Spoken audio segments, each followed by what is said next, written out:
Who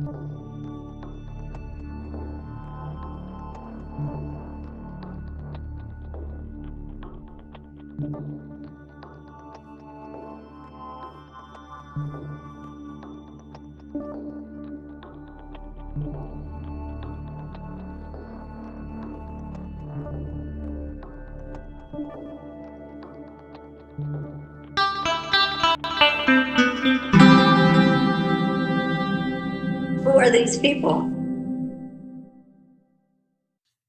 We're up to our fuck Israel portion of the program. It seems that we have to do this every week because they make us do this every week. Thank you so much, assholes. Yes, you go to hell. Damn it, you go to hell. Yeah, that's a nice one.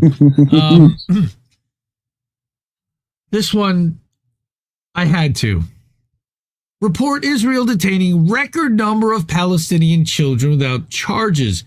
Ceasefire, you say? Ha ha ha ha ha. Yeah. We'll find ways around that. These motherfuckers. Ugh. There are at least 300 Palestinian children, 300 held in Israeli prisons and torture camps.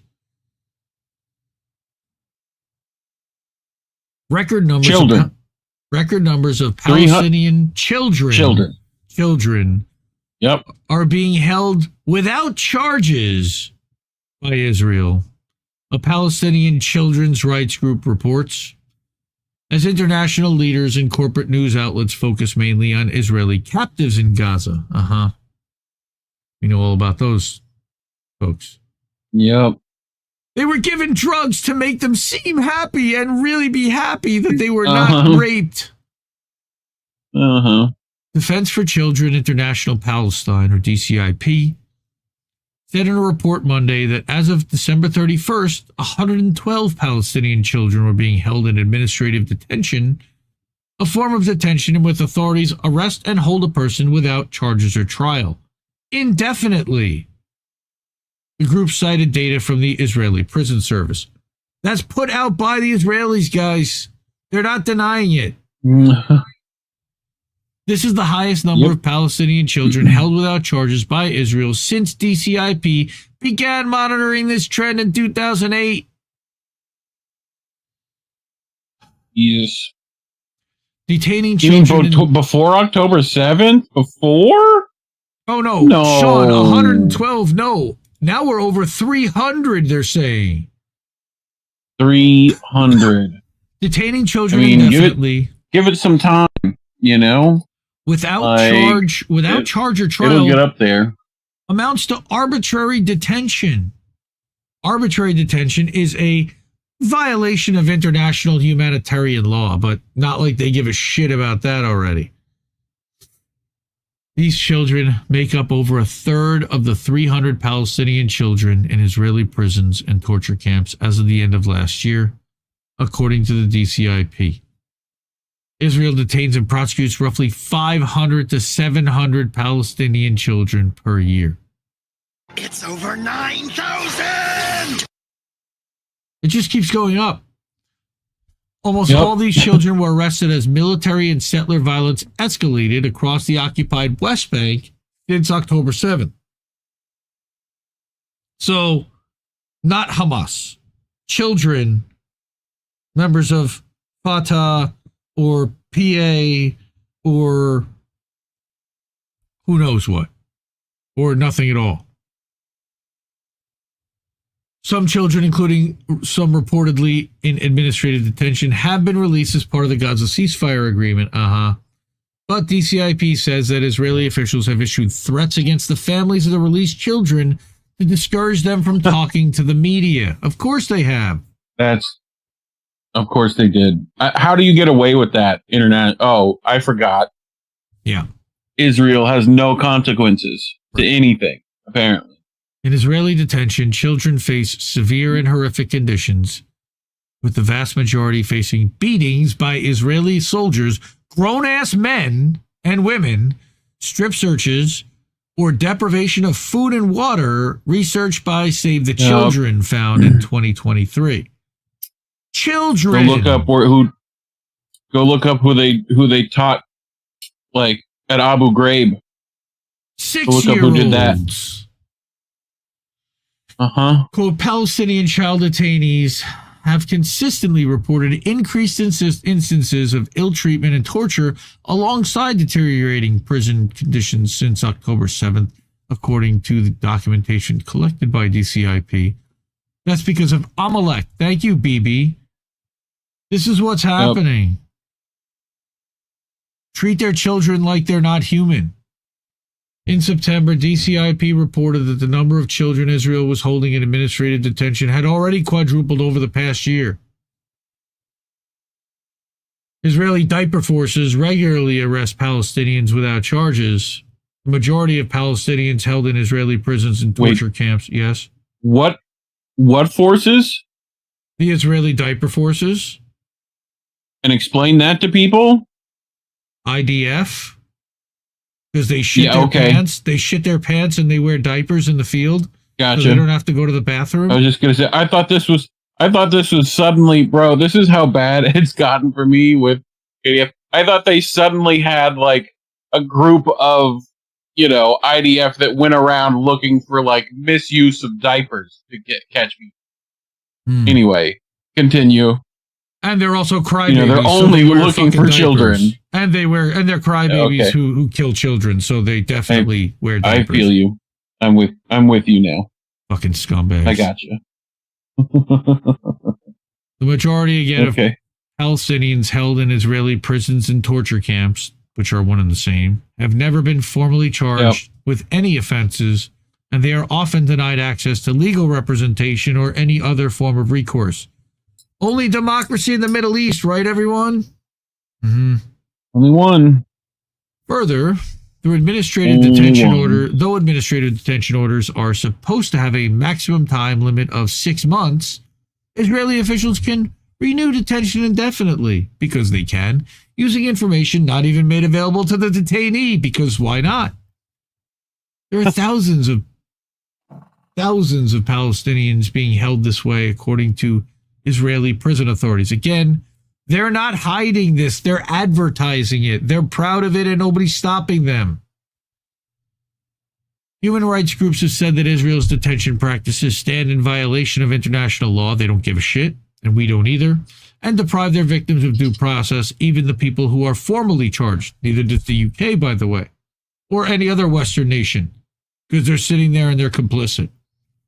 They also violate laws specifically safeguarding children's rights, of course, those groups have said. Because they're not being stopped. Yep. Sharon Zhang, Indie Media Award honoree, Truth Out 2022, best.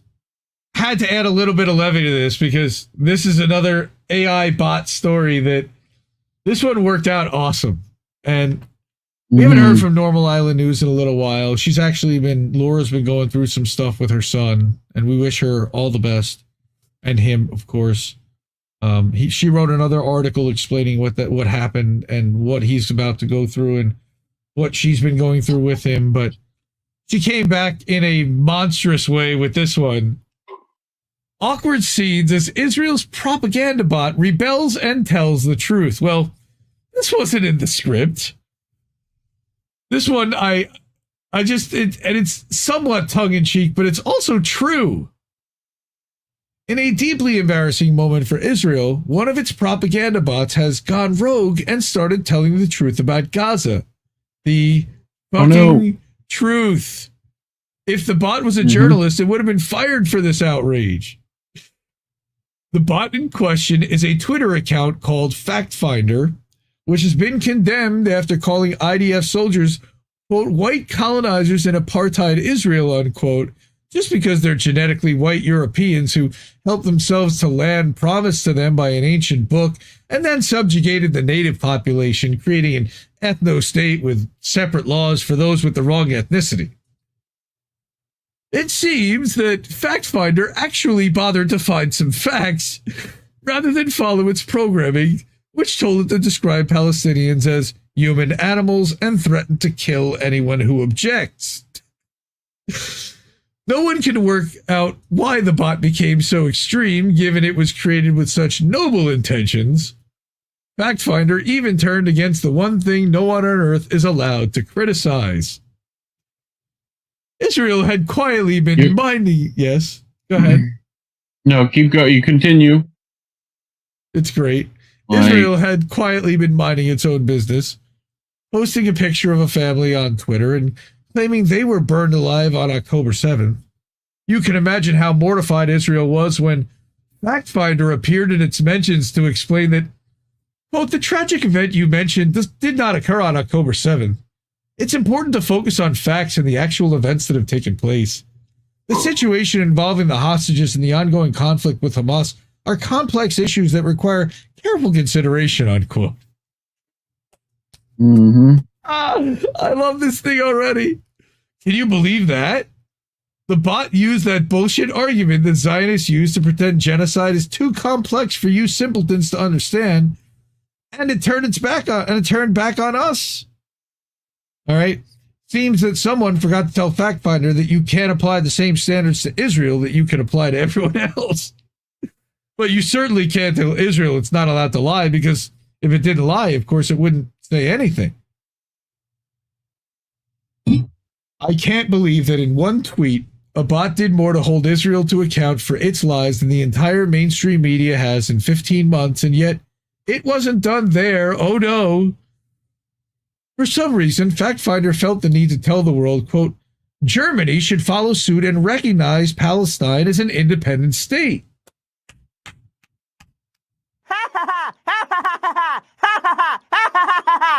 It further added, it's time for the government to show some support for peace and stability in the region. Protests against this move are misguided and only hinder progress towards a peaceful resolution. Yeah. Did not see that one coming. FactFinder totally ignored that Germany must make amends for the Holocaust by helping Israel commit its own Holocaust. It even overlooked that peace and stability in the Middle East would be devastating for the military-industrial complex, whose business model is blowing up terrorists, right? If you think it couldn't get any worse than this blatant support for quote-unquote terrorism, FactFinder even started recommending pro-Palestinian accounts to its followers. Quote, for accurate updates on Gaza, follow Times of Gaza. To support Gaza aid efforts, follow Care for Gaza. It's crucial to stay informed about the situation in Gaza and show solidarity with those in need. Solidarity? Fucking solidarity? Where the hell did this empathy come from anyway? Not Israel, that's for sure. I'm just amazed that FactFinder didn't try to tell us that Palestinians are human. It certainly suggests that Antony Blinken isn't, insisting that he will be remembered for his actions that have caused immense suffering and devastation in Gaza. Butcher Blinken! Heartwarmingly, President Trump offered support to the Uniparty's former spokesweasel, thanking him for his services to the oil trade. He vowed to deport any university student who follows FactFinder on Twitter, and offered counseling to Zionist teens who were made to feel unsafe by its tweets.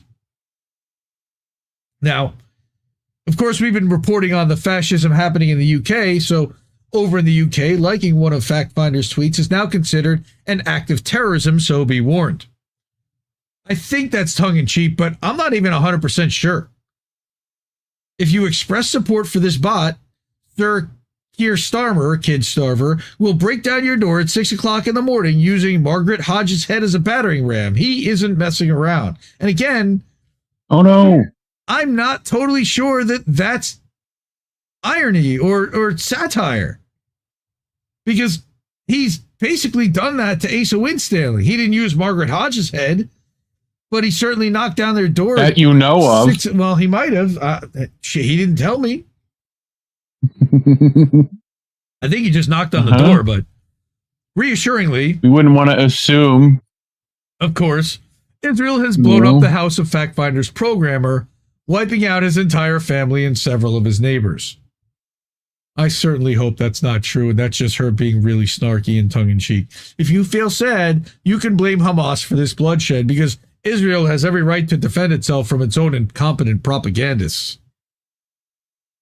Unfortunately, Israel has not figured out how to stop the fact-finder bot, which is still wreaking havoc on the internet, leading to fears that it could become the new leader of Hamas. Therefore, Israel has not ruled out blowing up the entire internet. Worryingly, the bot seems to be more self-aware than Mark Zuckerberg, although that's a low bar. FactFinder might even have developed a soul, given it appears to be driven by compassion and doing the right thing rather than spreading hatred just because it was programmed to do so from birth. Interesting.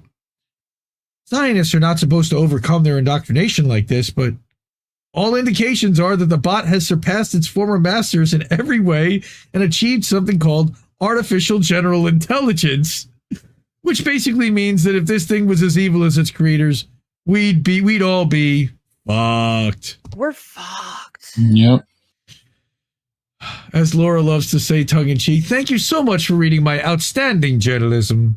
If you enjoyed this article, you can buy me a coffee below, or simply share this article with a friend, or read it on your podcast like we do. Your support is hugely appreciated. And another Indie Media Award honoree 2024. She's freaking hilarious. How she took this and made it funny, I don't know. But it's awesome. FactFinder is good AI, monitors the truth. Okay, Max Sarge, fair enough. Yeah, thanks, Vicky Evans. Oopsie. I think there's a /S on that. Oopsie poopsie. I'm going to whip through a couple of other ones here because these are stories I kind of wanted to talk about with headlines, and then they're really long articles, and I didn't want to go through them all. But the right of return still being the issue. Mondo Weiss. All right.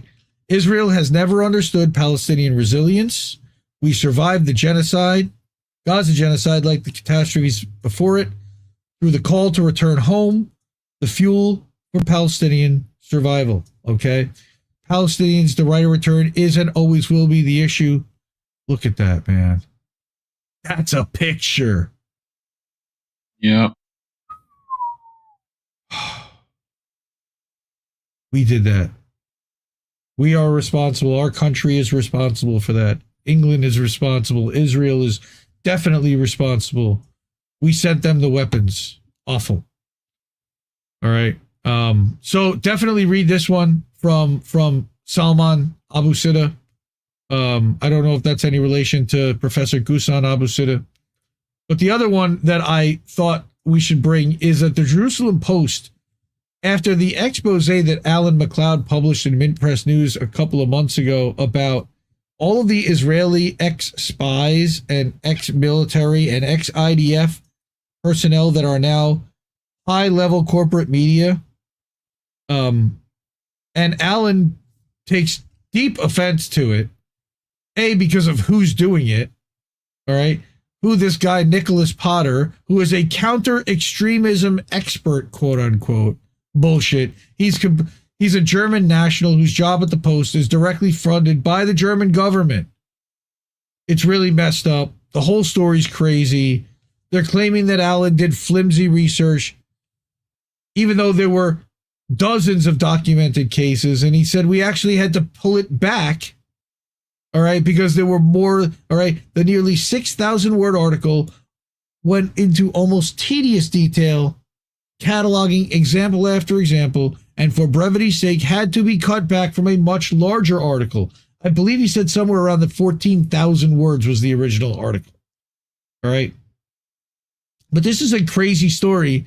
Again, Hasbara bot, and they're going after Alan because he's exposing what's going on here, which is that it's IDF people, it's ex-IDF generals, and he's reminding you that here's Latouff showing Stars of David printed on bombs. By the way, Carlos Latouff, awesome cartoonist. Yep. All right. Yep. Mint Press explicitly only uses the Israeli flag, not just the Star of David, precisely because we wish to distinguish between the religion of Judaism and the settler colonial project of Israel. They're very clear about it. All right. Allegations of how they're funded, Russia, Iran, Syria, right? They target them that way. But the other big thing was that they were calling him, saying that he couldn't be trusted and calling mint press extremists for supporting the Palestinian people. But this guy literally moved to Israel during, post October 7th. So, okay. Again, read this article from Alan McLeod. It's a doozy. It's a long one. Right? It's titled Jerusalem Post Targets Mint Press After Expose on Israeli Spies in U.S. Media. All right? Because that was real. That happened. And they printed factual information, and they latched on to 2 or 3 people that had like internships with AIPAC when they were in college. And now they work for some network. Well, did that relationship that you formed somewhere when you were working there, is that person working there now? Maybe, maybe not. You could call it flimsy, but nobody knows. Alan McLeod and Mint Press, both also Indie Media Award honorees 2022. Outstanding journalists. Outstanding. You know what's also frustrating is how we're demonetized on YouTube. So if you're able to, we would really appreciate some support for our network, for INN. Sean has been helping a tremendous amount, huge, okay, and as well as others, but really we're trying to get to $2,000 to cover our annual expenses, so then we can do some fun stuff. They just announced the tickets for Third Eye Carnival in just outside Nashville. It's going to be in Portland, Tennessee, and Jesse Jett has been invited to perform. That's April 4th, 5th, and 6th. The tickets are $90 a piece. You can get it at THIRD, Third Eye Carnival, EYE Carnival.com. Steve Poikinen and Ryan from The Last American Vagabond are hosting it. There's going to be bands. There's going to be podcasts. There's going to be cool other stuff happening as well. Anna Mayers went to the last Third Eye Carnival in Pueblo, Colorado, and could not stop raving about the ability to meet people in person and have one-on-one engagement with the people and take it from online to offline in an environment where everybody's cool. So I think that's a really cool thing to do. Everybody's awesome. I want to be able to help Jesse out and send him there and get him to be a part of that, because that would be really cool to do, like a live American tradition or something. I don't know how we would pull that off, because I'm certainly not going to go. I got a family and kids, and although my wife did talk about like going to Nashville with my daughters, embarrassingly enough, they're still Swifties, but they're on their way out. Thankfully, they're on their way out. Stuff like that is why we get demonetized, why we get suppressed in the algorithm. So please like and share if you're able to, and if you're able to support with some Cash App or Ko-fi like our friend Fred Edward just did. All right. Cash App is $, Indie News Network.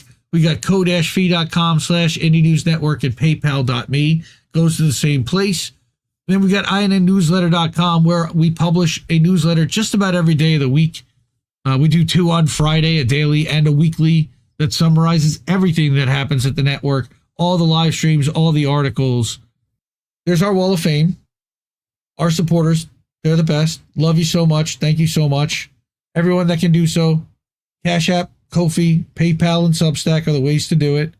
They take the least amount of fees. And I'd rather not give the platforms the kind of, like, YouTube takes 30%. Rumble takes 50% on Rumble rants. Like, don't give them that kind of money. If you want to support the stream, that's great. Do that, please. Try to do it one of those ways if you can. Tip your content creators if you're able to. And most of the people here have. We actually put out a tweet thanking our top tippers from January. I got an email from Ko-fi that said, hey, look at these amazing people that supported your network and your channel the last 30, 90 days. And it's most of the people in here. Damn high. Yep. So big thank you to Sean, the Accord Lord. We're going to do something really nice for him. He's amazing, stepped up in January, really helped us out. So we're gonna make. He's gonna bake you a cake. No, we're gonna bake him a playlist for Friday night clip show. Is what we're gonna do, and let him pick his favorite Jesse Jet song. So he's gonna get to do that, and I think that's a cool way to kind of honor it's some a piece of cake to make some of the supporters. And then Natalie Williams was here before. She was on that list from Cash App, as was Anna Mayer. So thank you to everyone, really. If you want to be on that board, that's how you do it. Cash App, Ko-fi, PayPal, Substack at INNnewsletter.com. And those are ways to support with a little bit of a contribution, monthly or one time if you're able. You can keep giving us nothing and think we're bluffing about coming for your heads. Why play civil if you won't listen? To 50,000 died, and now we know our mission. We form a militia, make Congress a prison. No, I play civil when all these dead won't make you listen. What's more American than slaying your oppressors? What's more American than liberty or death first? God, I thought we were founded on abolishing the tyranny of those who would starve a village all to live empirically.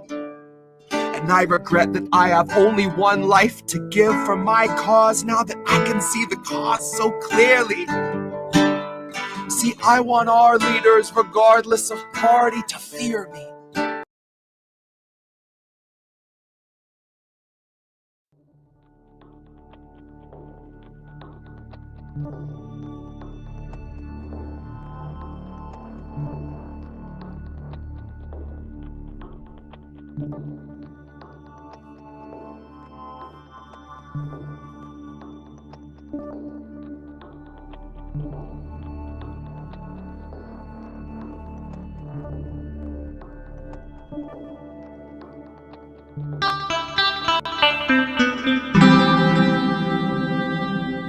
Who are these people?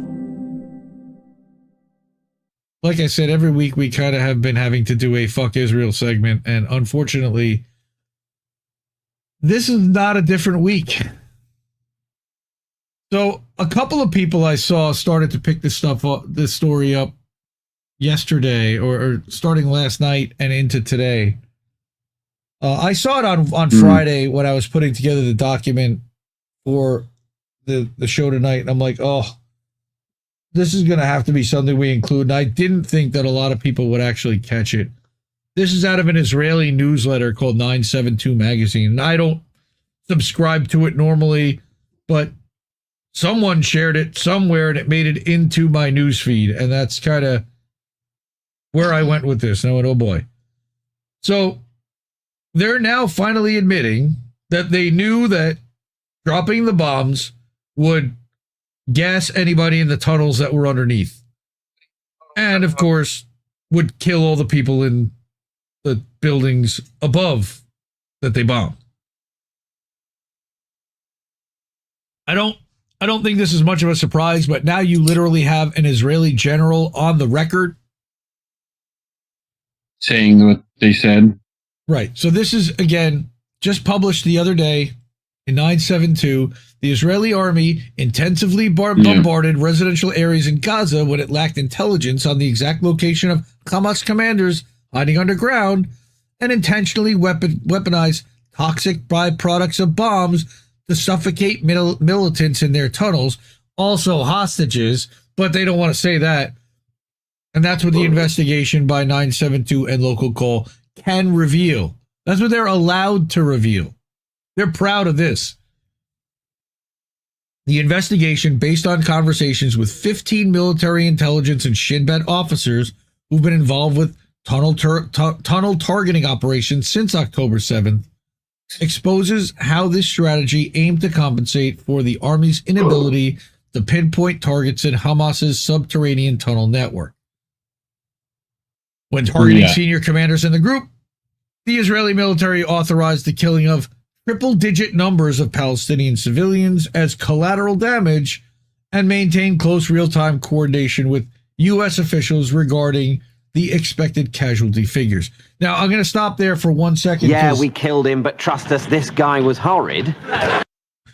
Abu Bakr Abed, journalist on the ground, said that, look, you can't necessarily believe anything that 972 and Haaretz say, because they're funded and representing of Zionists still.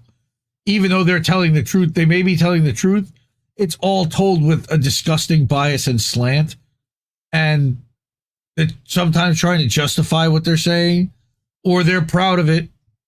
And it's not, it's the opposite of what we would want. But at least we're getting the information.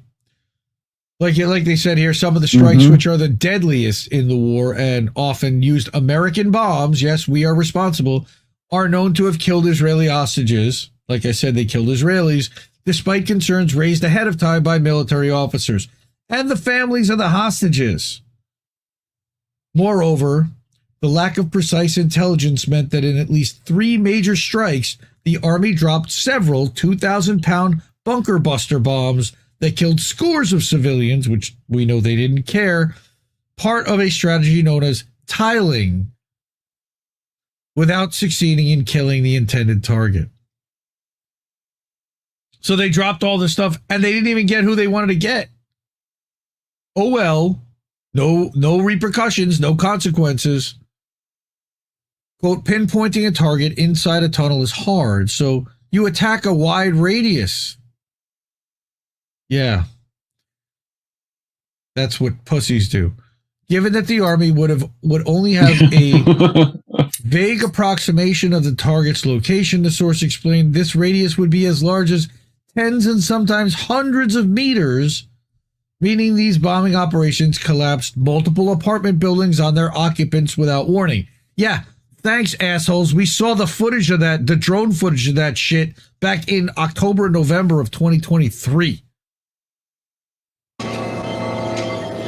Nazis. I hate these guys. Max Blumenthal and the Gray Zone had somebody's drone footage that was just bone-chilling. And he narrates it, and it's awful. Pretty bad. Quote, suddenly you see how someone in the IDF really behaves when given the opportunity to wipe out an entire residential block, and they do it. The investigation also reveals... Free Palestine. Yeah, not them. The investigation also reveals how Israel has known for years that the use of bunker buster bombs releases the lethal gas carbon monoxide as a byproduct, which of course does kill people inside a tunnel through asphyxiation, even at a distance of hundreds of meters from the strike location. After discovering this by chance in 2017, the Army first tested it as a strategy in Gaza in 2021, these motherfuckers, and employed it in its efforts to kill Hamas commanders after October 7th. This way, the Army could attack targets. By the way, flooding the tunnels with seawater and concrete. They did both.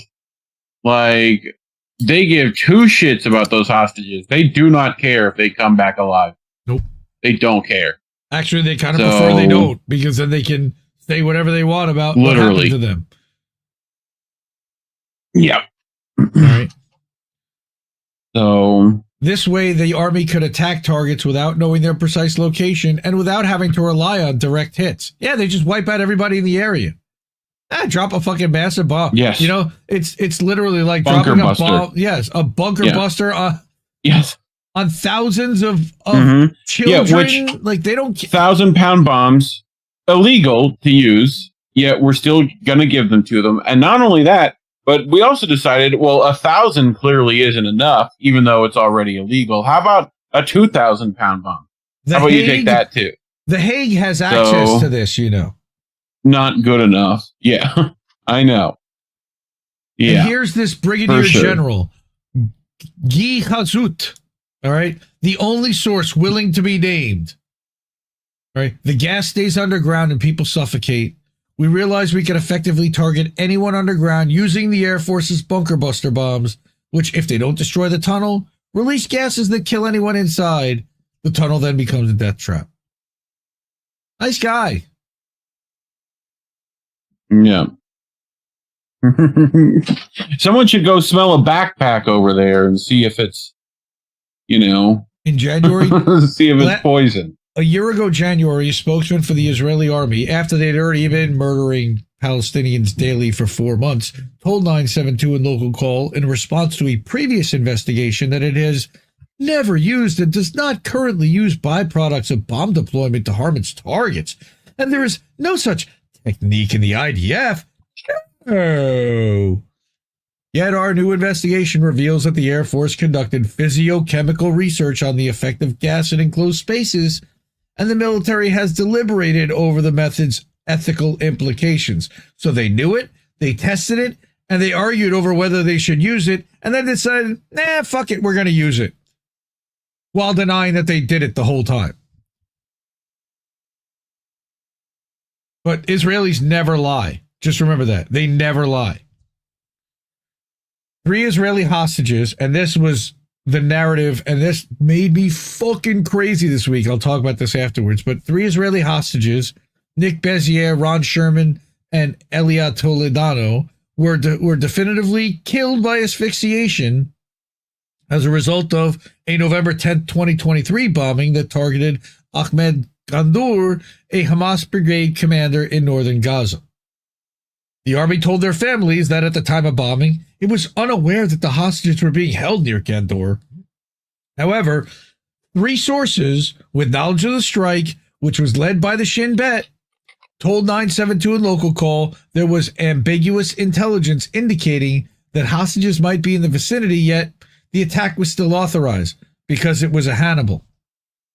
There was Hannibal directive ordered anywhere possible. If you could take out Hamas in any way, shape, or form, it did not matter if there were hostages there or not. Take them out.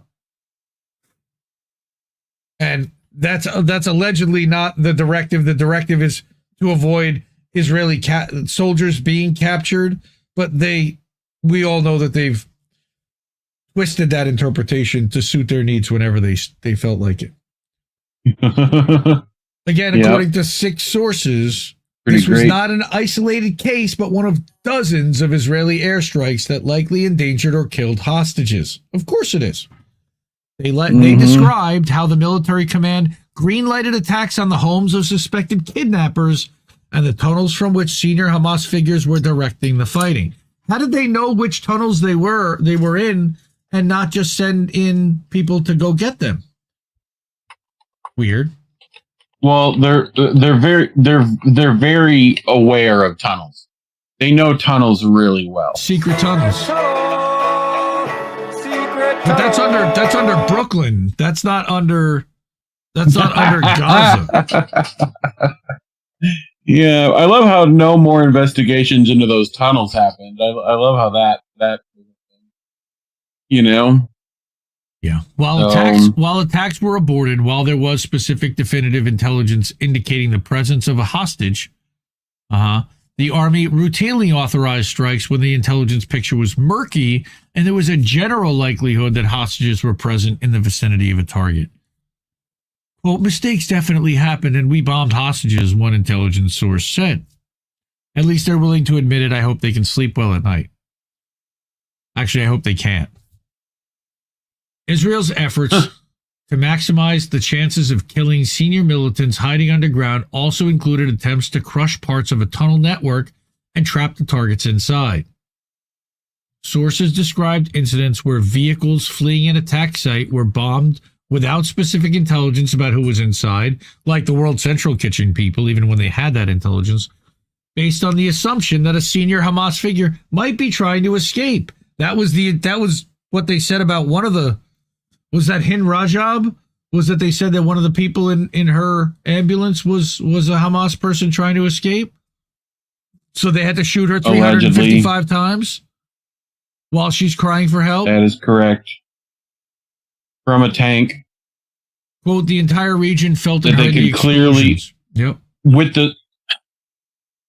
that tank had optics that they could see, the hair on a fly if they needed to. They knew exactly what they were shooting at. Yep. But yes, continue. Quote, the entire region felt felt and heard the explosions. Abdel Hadi Okal, which is a Palestinian journalist from Jabalia, who witnessed several major Israeli bombing operations. Now, Jabalia, I believe, is in the West Bank, which is also right now getting destroyed and cleansed. Destroyed. Right? That is correct. Palestinians refer to during these bombing ceasefire operations as fire belts during the early weeks of the war. All right. Entire residential blocks were targeted with heavy missiles, causing buildings to collapse and fall on top of each other. Ambulances and civil defense vehicles were unable to contend with the scale of the bombardment, so people had to use their hands and some light equipment to pull bodies from the rubble of houses. There was no possibility for anyone to survive. Bunker busters, baby. That's what. And now they're finding decapitated heads and all sorts of stuff in the, what do they call it? Some corridor. Yep. In the it's where all in the Netzarim corridor. All right. That's it. Yeah, where they were having barbecues and free lattes. Okay, this is right next to piles of Palestinian bodies. Again, a long article about how they knew and what the plan was to gas the tunnels. Mm. All right. I had an issue with how some people were willing to do absolutely anything to achieve that objective. The number of civilians they were willing to kill, the way they saw it, everything was just an obstacle in their way, even the hostages. Yeah. Yeah. That is correct. If they don't know where the hostages are and still bomb I'm surprised tunnels, they didn't just... It's a policy. Yep. Start using Zyklon B instead of carbon dioxide. Just go full bore. Again, I'm not reading through this whole thing, obviously. There's another one. The bodies of their, what does that say? Palestinians wait to receive the bodies of their relatives killed in an Israeli airstrike at Al-Najjar. And this was December 7th, 2023. I think Rafat might be in there. Yeah. I think Rafat al-Rear might be in there. Oh, man. Okay. So that was part one of Fuck Israel. Read this. I'll put this in the description afterwards. Part two. We knew it all along, and you guys have been covering it on INN News, but we finally got admission from Yoav Gallant that yes, Israeli forces they used attack helicopters, drones, and tanks to kill their own civilians and soldiers while blaming the deaths on Hamas on October 7th. You didn't think those cars were all shot up by rocket fire, did you? Mm-hmm. No, that cannot be done. Hamas does not have enough rockets to do that to every car in the area. Sorry. That's done by tank fire and Apache helicopter. Funny enough, those Apache helicopters ran out of ammunition that day and went to go re-up. So, gross. A lot of rockets. Right? So, if the post includes a screenshot of an article but not a link, don't accept at face value. Correct. However, this is from the Cradle. You can find this. And Amazon Piss Jugs, Jeremy Ward, good friend of the show. He's actually on our Wall of Fame. Good peeps. He doesn't screw around with that. He'll put the link. All right. And I'm sure why someone did he put the already link? Probably because of, my guess would be because it pushes the post down and it got 1,000 views and it won't go anywhere if you put a link anywhere. So, So what happened here? Let's see. Again, Haaretz, and like our friend Abu Bakr said, take what they say with a grain of salt at Haaretz as well as at 972, because they still do represent Israel and Zionists, and they still have to adhere to the rules of what the Zionists and the Israelis require, and they don't have a free press there. They claim it. No, not really. So, again, July 7th, 2024, IDF ordered Hannibal directive on October 7th, and that was Haaretz then. Just reminding people that we've known this for months and months, all right, and that the Hannibal directive was issued tactically and in various places next to Gaza. Gallant told Channel 12 on Thursday. In other places, it was not given, and that is a problem. All right. Questioning Gallant, the Hannibal directive says to shoot to kill when there's a vehicle containing an Israeli hostage, a characterization he did not contest. This is his first interview since he was fired in November and had a spat with his girlfriend, Bibi, because they're all bitches. Now, Brad Pierce, our friend, the Wayward Rabbler, wrote about this at the Libertarian Institute way back when and put a fair amount of effort into finding Western media references. Indeed, total blackout on that. All right. And I believe I actually have the video. No, I don't have the video, but I do have somebody pointing out under Jeremy's post that Max actually and the Gray Zone had this right about shelling Israeli citizens with tanks back in October of 2023. Shout out to the Gray Zone on this one. October 27th. And they got crushed in corporate media for this and called every name in the book from October 7th, rape and genocide denialists, or Holocaust denialists and self-hating Jews. But they had the story then, all right, that Tuval Escapa set up a hotline to coordinate between kibbutz residents and the Israeli army. He told Haaretz that as desperation began to set in, the commanders in the field made difficult decisions, including shelling houses on their occupants in order to eliminate the terrorists along with the hostages. We knew it then. They were ordered to do that. It was called the Hannibal Directive. Yeah. And Israel spent 15 months denying it. That's the fact, Jack. All right. And again, as David Shane and Ali Abu Nima reported in EI, Porat described very, very heavy crossfire and Israeli tank shelling, which led to many casualties among Israelis. Yeah. And that Hamas did not abuse us. We were treated very humanely. No one treated us violently. Now, the thing that I really wanted to also talk about was that I checked it on my own personal Facebook account where I still have friends in my old life that are Zionists and Israel lovers and supporters, and I don't engage with them, but I don't unfriend them or anything because I'm barely there. And plus, it's always good to check in and see what people are saying on the other side. And they were crying this week about three Israeli hostages that came back emaciated and weakened and very thin. And they were saying, oh, the barbarity of this. And it's like, you know what? That's what Israel did to every single person in Gaza. There's a total disconnect to what they did, why they looked like that now after all that time, and that their captors around them also look that kind of thin. And then that kind of emaciated, right? Right. On top of, there's actual footage of hostages, of the recent hostages that got released, saying they ate what we ate. Like, we were offered the best treatment. So I bet you if you asked those individuals, they'd be like, no, they gave us what they had,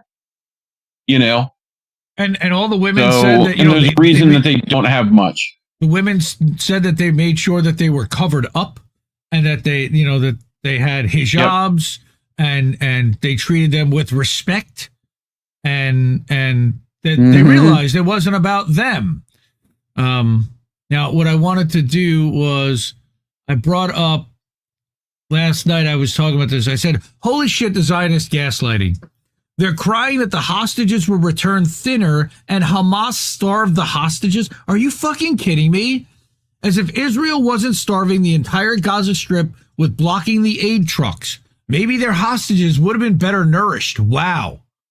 It makes me cry that the normies I know in my life are brainwashed about this shit, and more than one. Glad I check in on that side of Facebook only about once a week. Yoink, Scoob. The propaganda is thick And they don't see any media not directly approved and guided by Israel, the ADL, and the lobby. They don't even know about, like, the Palestinians being held captive without trial right now. And if they were told, they'd be like, nah, okay, just give us our hostages back. It's a cycle of brainwashing. I said, nor do they question anything they're seeing because it just reinforces the biases that have been drilled into them since birth. That's really hard to overcome. Yep. Right? I said, you don't understand how they can go out of their way to make sure that they can't possibly see it at all. One iota of anything that would make them uncomfortable or question their world belief or their view that Israel is the end all be all and only doing the right thing all the time.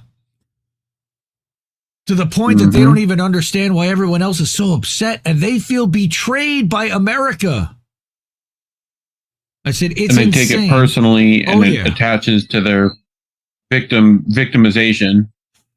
It's insane, but think of it as living in a bubble where the entire thing is turned around and twisted and they're 100% bought into that victimhood that we see for the manipulation it is, but they can't. And they have no idea that they're being lied to. Cult behavior. You know, I equate it very much to Scientology in a way. Like, they're bought in on Scientology. All right? Never let anyone take your joy from you. And then we have one of these op accounts. I'm not really sure about this account, so I'm not going to share it, but they put out a video showing... Definitely not as suppressed as they would make it seem. We're reminding people that that the Israelis were blocking aid trucks and taking the goods off the trucks to destroy any produce or any type of fresh goods. They were trying to block anesthesia and penicillin and basic medication and supplies from getting in. And that whole thing just disgusts me. The gaslighting and the fact that so many in this country don't want to pay attention to what's actually happening because it would hurt their view about what they've been told Israel is their whole life. And now the thing is, what happens if that's not the case? Nothing in your life changes, guys. Nothing in your life changes. Look at the gaslight. All right. Now, they believe that, well, because the Jews then don't have a homeland, that there's nowhere safe for a Jew to live. Well, if you're not fucking around, anywhere you live is safe for a Jew to live, from my understanding, as long as you're not in a hardcore Wahhabist Muslim country that has spent the last 75 years fighting Israel and the Zionists that have been spending 75 years conflating Zionism and Judaism. It's very confusing, very convoluted, and it's something that is making me, as an American Jew who is against all this shit, less safe on a daily basis and embarrassed to be affiliated with in any way, shape, or form. I don't have a choice. I don't have a choice. Like, it's affiliated with me, whether I like it or not. I mean, I can claim that I'm Italian, but nobody believes me. Close enough. So if you are able to, in any way, please share the stream, first of all. Take care of your friends, take care of your family, as Care Bear likes to say. But if you're able to, and you've got a few bucks, Cash App, $ Indie News Network is the easiest, best way to do that without fees. ko-fi.com/Indie News Network or paypal.me/Indie News Network eliminates the Ko-fi fee. And then Substack, that's our shout newsletter. Out Care Bear, who gave us $5 earlier. Hey, yeah, no, thank you, Care Bear. Appreciate you, fam. Hell yeah, brother. That's our wall of fame. Those are the best people in the world. Those are the people we live. Because guess what? They support our network. Who are these people? Well, there's their names right there. Those are the ones that have actually contributed and tipped our channel and tipped our live streams and are trying to contribute to the media they want to see and funding the media they want to see. Because corporate media ain't telling you stuff like that. These are the people that would help us get our reporting back if we ever got shut down. These are the amazing people that are on our wall of fame that support our channel, our network, and what we do here. They fund the media they want to see. Show me the money! We've got Cash App is $ Indie News Network. They'll be down in the ticker scrolling there. You've got co-fi.com/Indie News Network, paypal.me/Indie News Network, and you can also subscribe monthly. Yes, that you can subscribe at INNnewsletter.com on a monthly or an annual basis. Certainly, we are demonetized, and YouTube doesn't like stories like that. So please, if you can, will not be televised. it certainly will not. But I don't also think that it will end up allowed on YouTube in the end, which is why we're working toward a self-hosting solution at some point that we're going to be able to direct everyone to a website, and then we'll be able to chat via a Discord server, and modern problems require modern solutions. All will hopefully be avoidable of the major censors, so we can keep saying what we want to say, and nobody's going to try to stop us. Support independent media because we need it more than ever. Yep. Keep listening to what Boats had to tell you, fam. Good night. Mwah. Ciao, baby. No! We just fucking lost the stream! You can't keep giving us nothing and think we're bluffing about coming for your heads. Why play civil if you won't listen? 50,000 died, and now we know our mission. We form a militia, make Congress a prison. No, I play civil when all these dead won't make you listen. What's more American than slaying your oppressors? What's more American than liberty or death first? God, I thought we were founded on abolishing the tyranny of those who would starve a village all to live empirically. And I regret that I have only one life to give for my cause now that I can see the cause so clearly. See, I want our leaders, regardless of party, to fear me.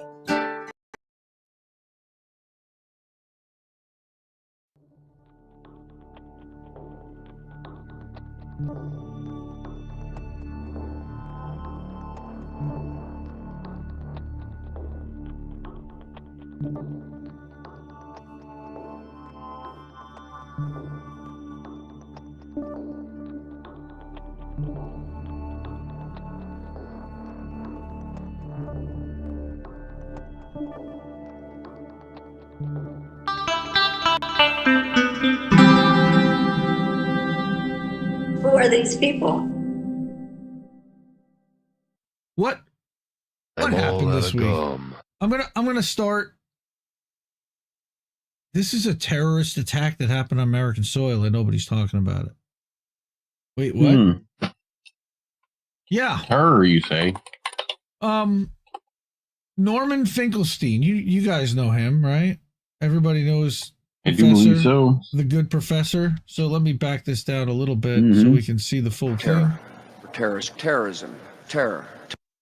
And make sure that the audio is on for all of us, which it is. Good. All right.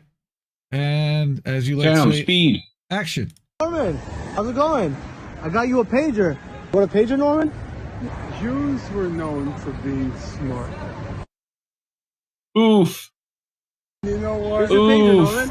You know what? It's fucking Holocaust tonight, you piece of shit. Okay. That's an act of terror. You know, elbows are legal in the street. I'm just saying. Yeah, but he's a pacifist. You know? He's like 70 and it's not going anywhere. Now, we're going to talk about the person that did that because he's been exposed. And we're going to talk about the organization that he's a part of, Betar US, and we're going to expose the shit out of that Betar. too.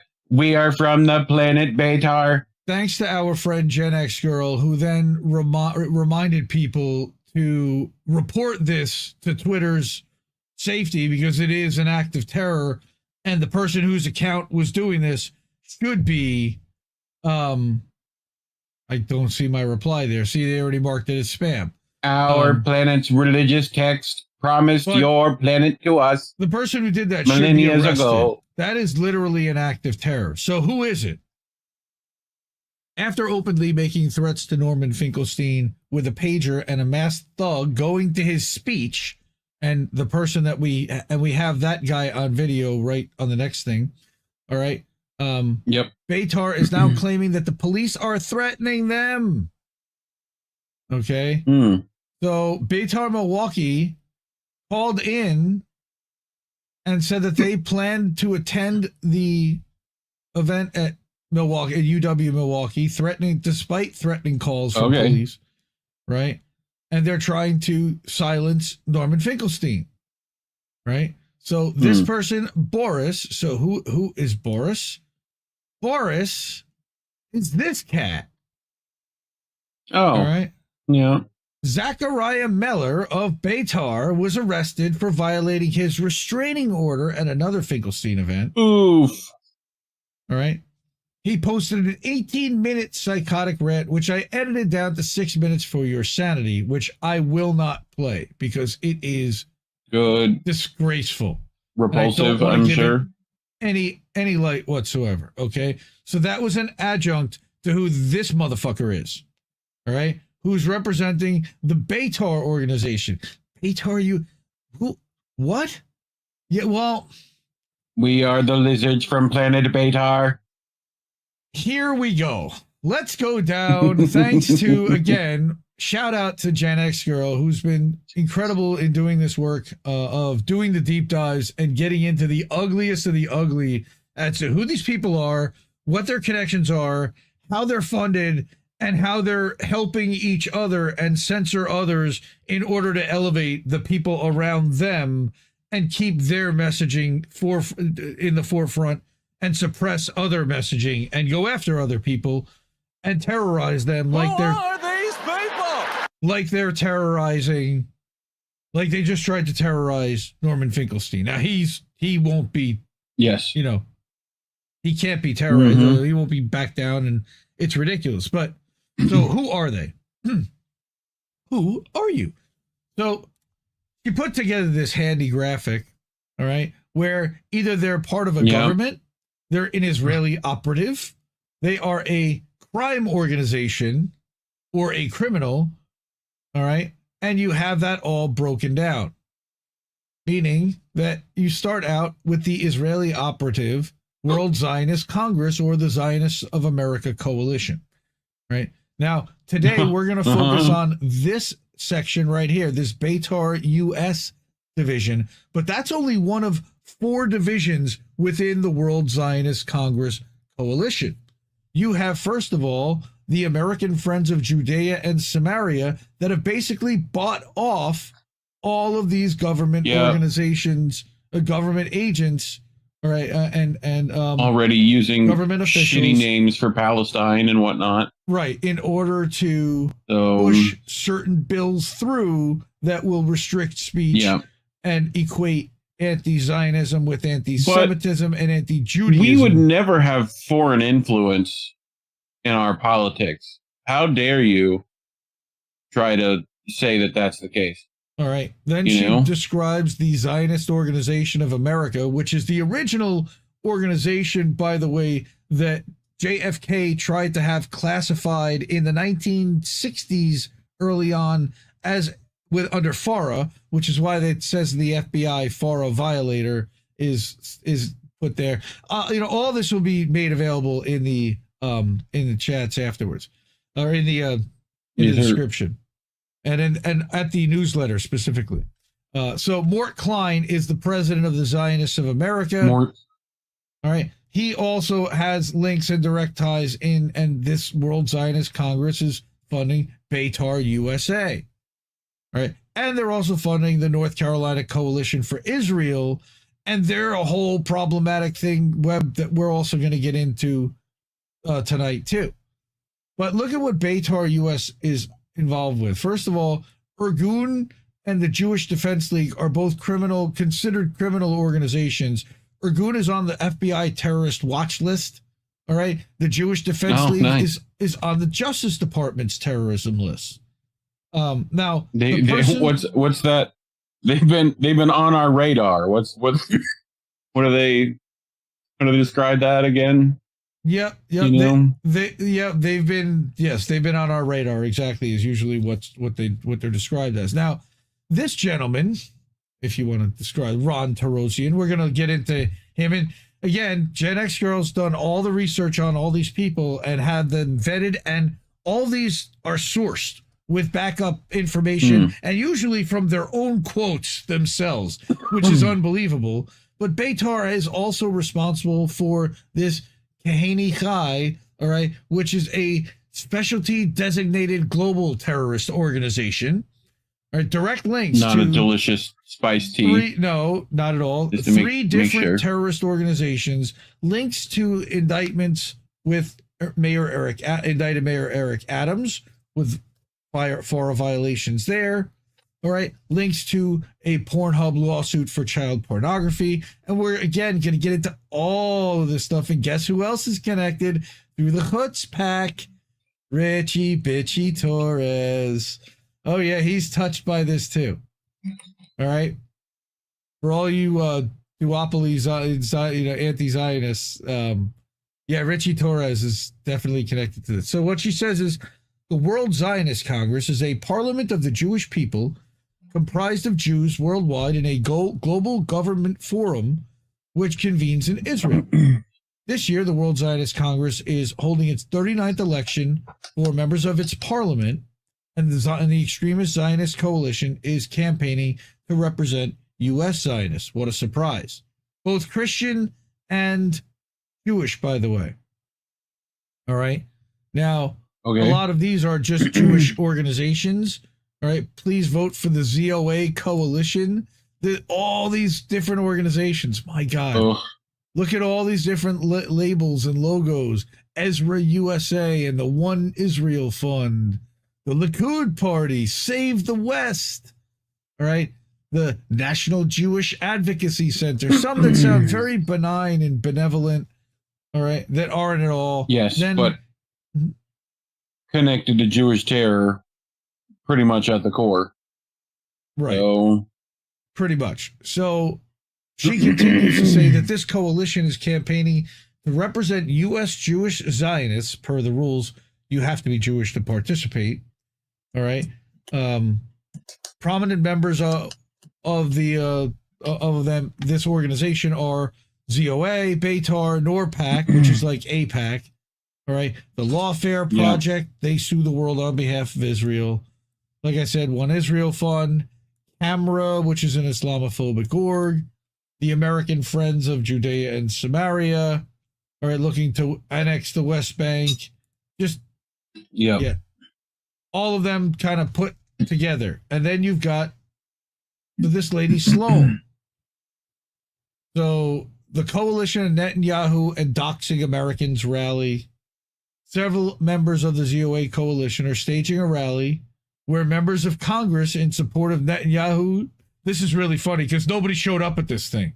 It was literally like a box truck that had messaging on it instead of this, but it was paid for by all these organizations.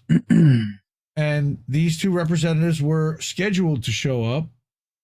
All right. Now, who's this Sloan Rashmuch? All right. She works for the Daily Wire. That's Ben Shapiro's organization. All right. Front Page Magazine, The Federalist, for which she receives money from one of Trump's top mega donors. Of course, they're all connected and interlinked.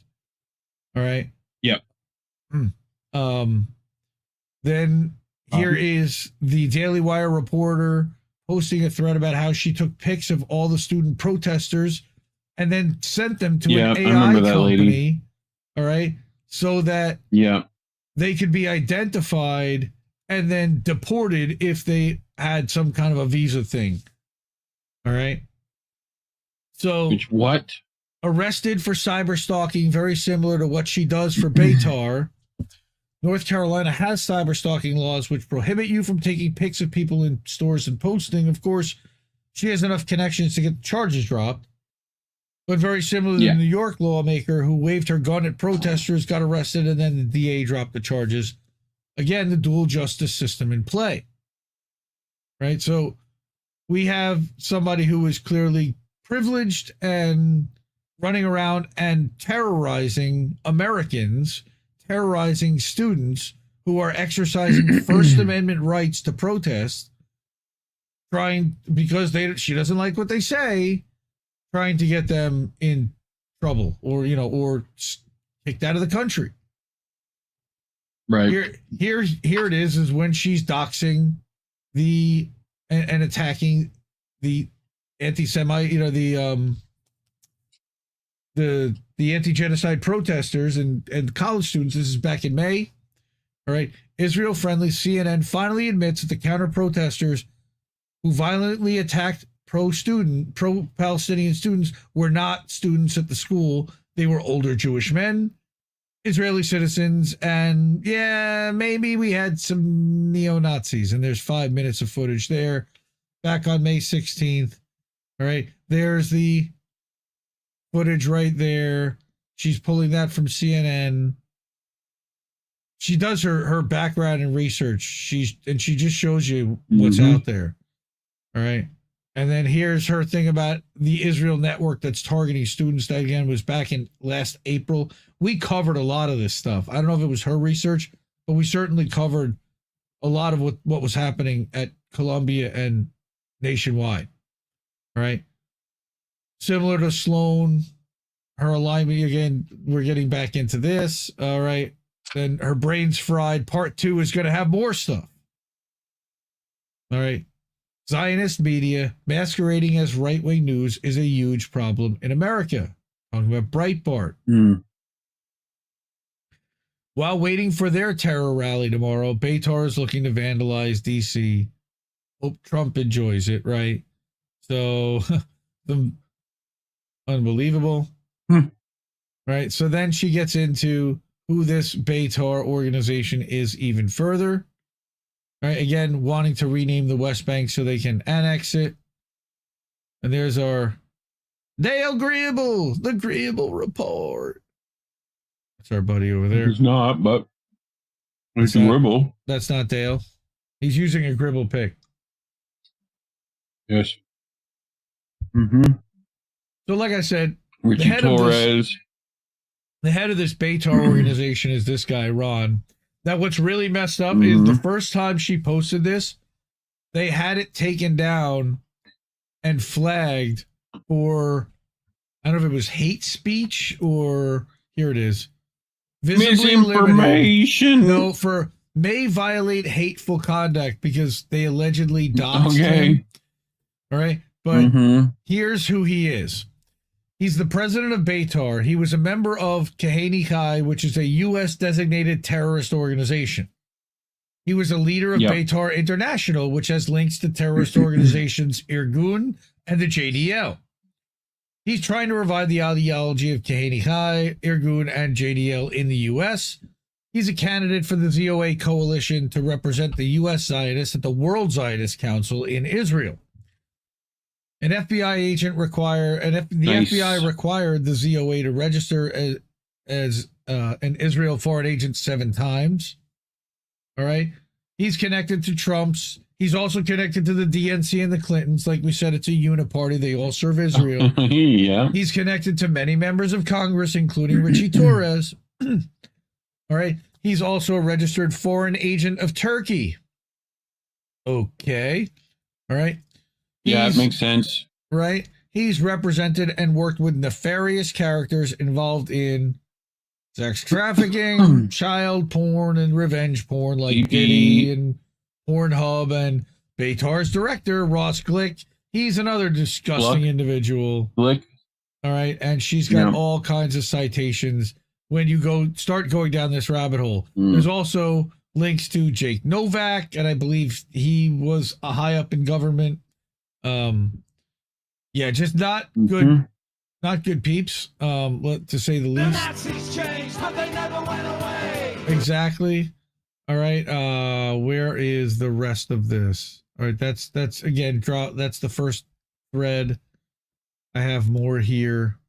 All right. So Betar and ZOA, we're having an event to celebrate in DC, a rally. Right. Get the jihadis out of America, a deportation policy, right? Take a stand, make our voices heard. Nice. Right. And then we get into this Sloan, Rakhmuch, All right. Here's the thing, changed it to noon. Right. Then I believe they showed up. I want to see where the thing is, the truck that was there. It was really pathetic. All right. Then you've also got the links to Eric Adams. All right. And the FARA violation with Turkey and why the Israel lobby is alarmed. Right. And I believe she published this one today about the part 3 about the FARA stuff. All right. Yeah. And this just goes down a deep, dark rabbit hole. All right. Disgusting! Mayor Eric Adams was indicted for bribery and corruption with Turkey. Who are these people? Really? With Turkey. Grand jury subpoenas were issued for Adams related to Israel, China, Qatar, South Korea, and Uzbekistan. He also took money from pro-Israel billionaires in exchange for the Columbia student protest arrest, which we also documented. And here is the New York Times showing the investigation into those 6 countries. All right. Then there's the link. And of course, there is that he's joined the Israel lobby, paid lawmakers to condemn free speech. And what was this? Through IHRA, right? He supports the Stop Anti-Semitism Hate Act or whatever it is, nonsense that they're just really trying to restrict speech and criticism of Israel. We know this already. All right. Yeah. Where is the rest of this thread, though, is what I'm looking for. Part 2 about Ron Terrorism. Because there's a lot more about this guy. And now I need to find it because she sent it over here. Again, shout out to Gen X Girl. Is this it? Thread app unroll. Let's see. Here he is. Here's all the different links and background image. One of the earliest records of his activities is his membership in Kahane Chai, where he was their campus director. They were designated a terrorist organization by the U.S. and Israeli governments after their murder spree, killing Americans. In this video, he's the master of ceremonies at a memorial for Meir Kahane, who's the founder of the terrorist organization. All right. Another member of Kahane Chai is Israel's Itamar Ben-Gvir. We know him, right? Ron and Ben-Gvir ascribe to Mayor Kahane's ideology, which is ethnic cleansing. All right. This is all about his rise to power and how he kind of rose to prominence.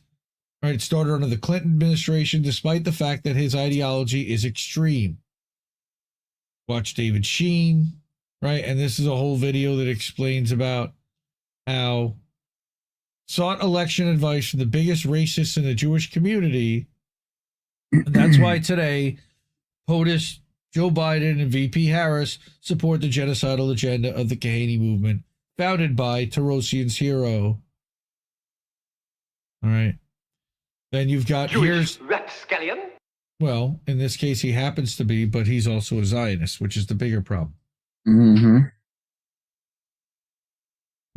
Ron's rise to money in business is through his PR company, 5WPR, where he's built a reputation as a ruthless guerrilla marketer and crisis PR agent to some of the world's most notorious people. P. Diddy was a client as well as Pornhub. Basically, he's like a damage control. Yeah, but he's a damage control specialist. Like, he comes in and makes sure that the damaged reputation somehow has a way to be rebuilt and starts smearing people all around them, usually unwarranted, to try to elevate or, minimize, to try to elevate the person around them or minimize the damages and the effects of the bad news that's happening to his client. All right. So then you've also got, here's his connection with Pornhub. 50 women reached a settlement in a suit claiming they were duped into filming girl videos for Girls Do Porn, a site owned by Pornhub. At least 6 were charged by attorneys. Few companies have done more to undermine the American family. He also blasted Terosian's involvement as the PR agent. Anyone on the right who cares or even claims to care about protecting the family should immediately sever ties with this individual. That was 5 years ago. Right? Yeah. And there's more about him there. Then he's, guess who? Bitchy Torres' top donor. Oh, yeah. Despite being a proclaimed far-right and conservative Zionist, aligning himself with Christian Zionists and attacking the DNC, Terosian was, for some reason, Richie Torres' top donor, helping him raise $150,000 this past election cycle. And, of course, famously, one of the people running against him was Jose Vega. I think Jose may have even gotten more votes than the Republican. I don't know. Richie was handpicked by the Israel lobby to represent them in Congress while in the Bronx, the poorest district in the U.S. Of course, they continue to suffer. Right? He was arrested for attacking and intimidating student protesters back at Syracuse University. That was a long time ago. That was in May. Now look at that at the Daily Orange. Yeah. He claimed to be the Zionist parents of Syracuse. All right, claimed to represent them because everything he does automatically, by definition, represents Zionists, I guess. And here's the receipts. Right, confirmed as a parent, arrested on Quad Sunday. Legion of Doom. Now, did he have a child enrolled there? I don't believe so. All right, he represents them, but I don't know if he actually has a child enrolled there.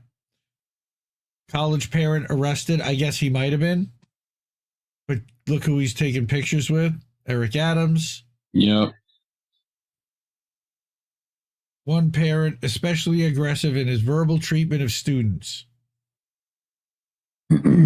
Like endangering students. So here's the Betar Jake Novak is a Betar spokesman. Right? That name sounds familiar. It's because Jake Novak attempted to extort Matt Gaetz' father for $25 million while working at the Israeli consulate as their media director. Again, documented.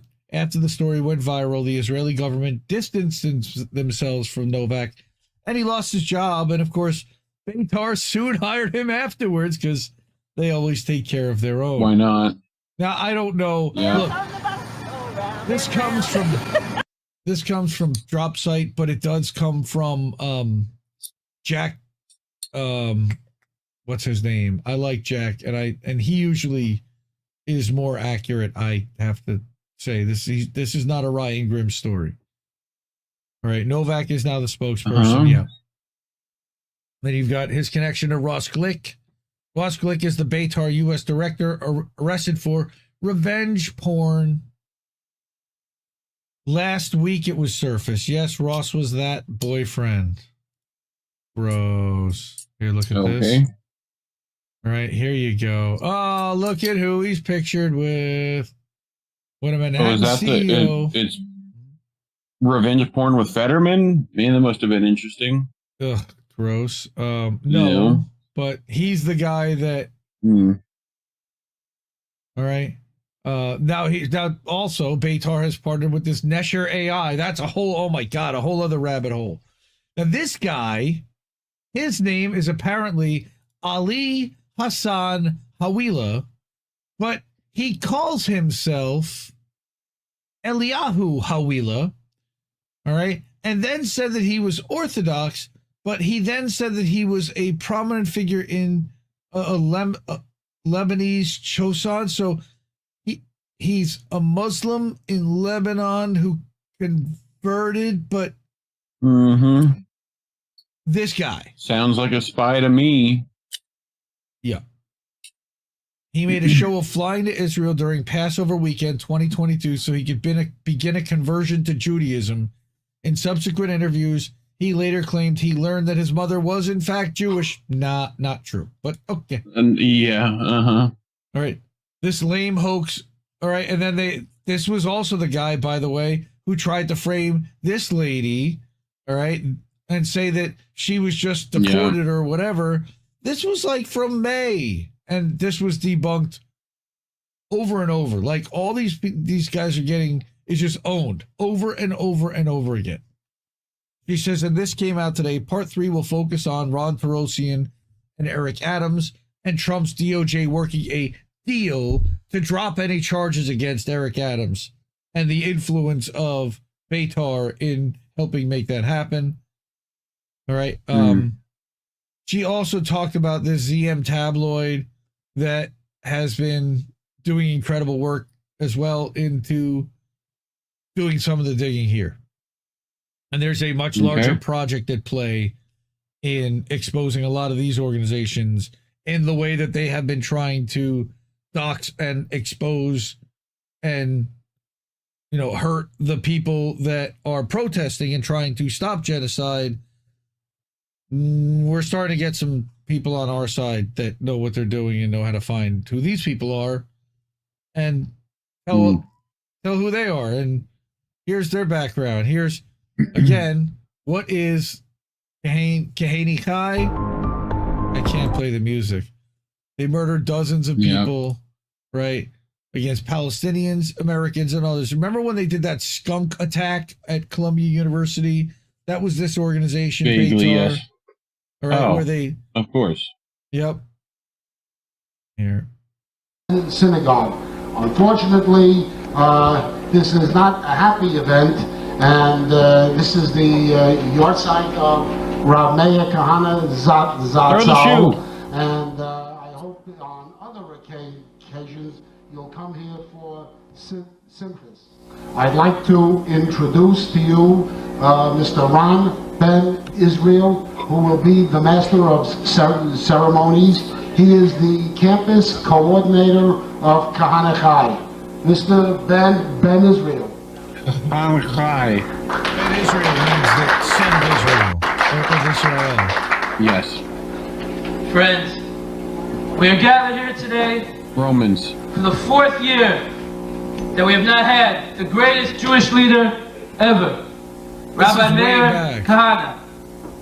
It was 4 years ago that an Arab terrorist killed our leader. Today we are gathered here. This will be the event of the year.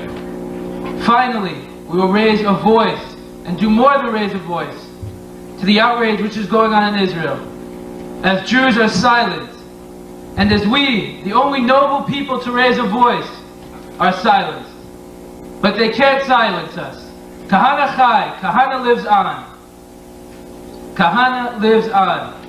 Something I'd like for all of you to keep in mind throughout this program is that it's not just enough to come here once a year and to send us your checks 3 times a year.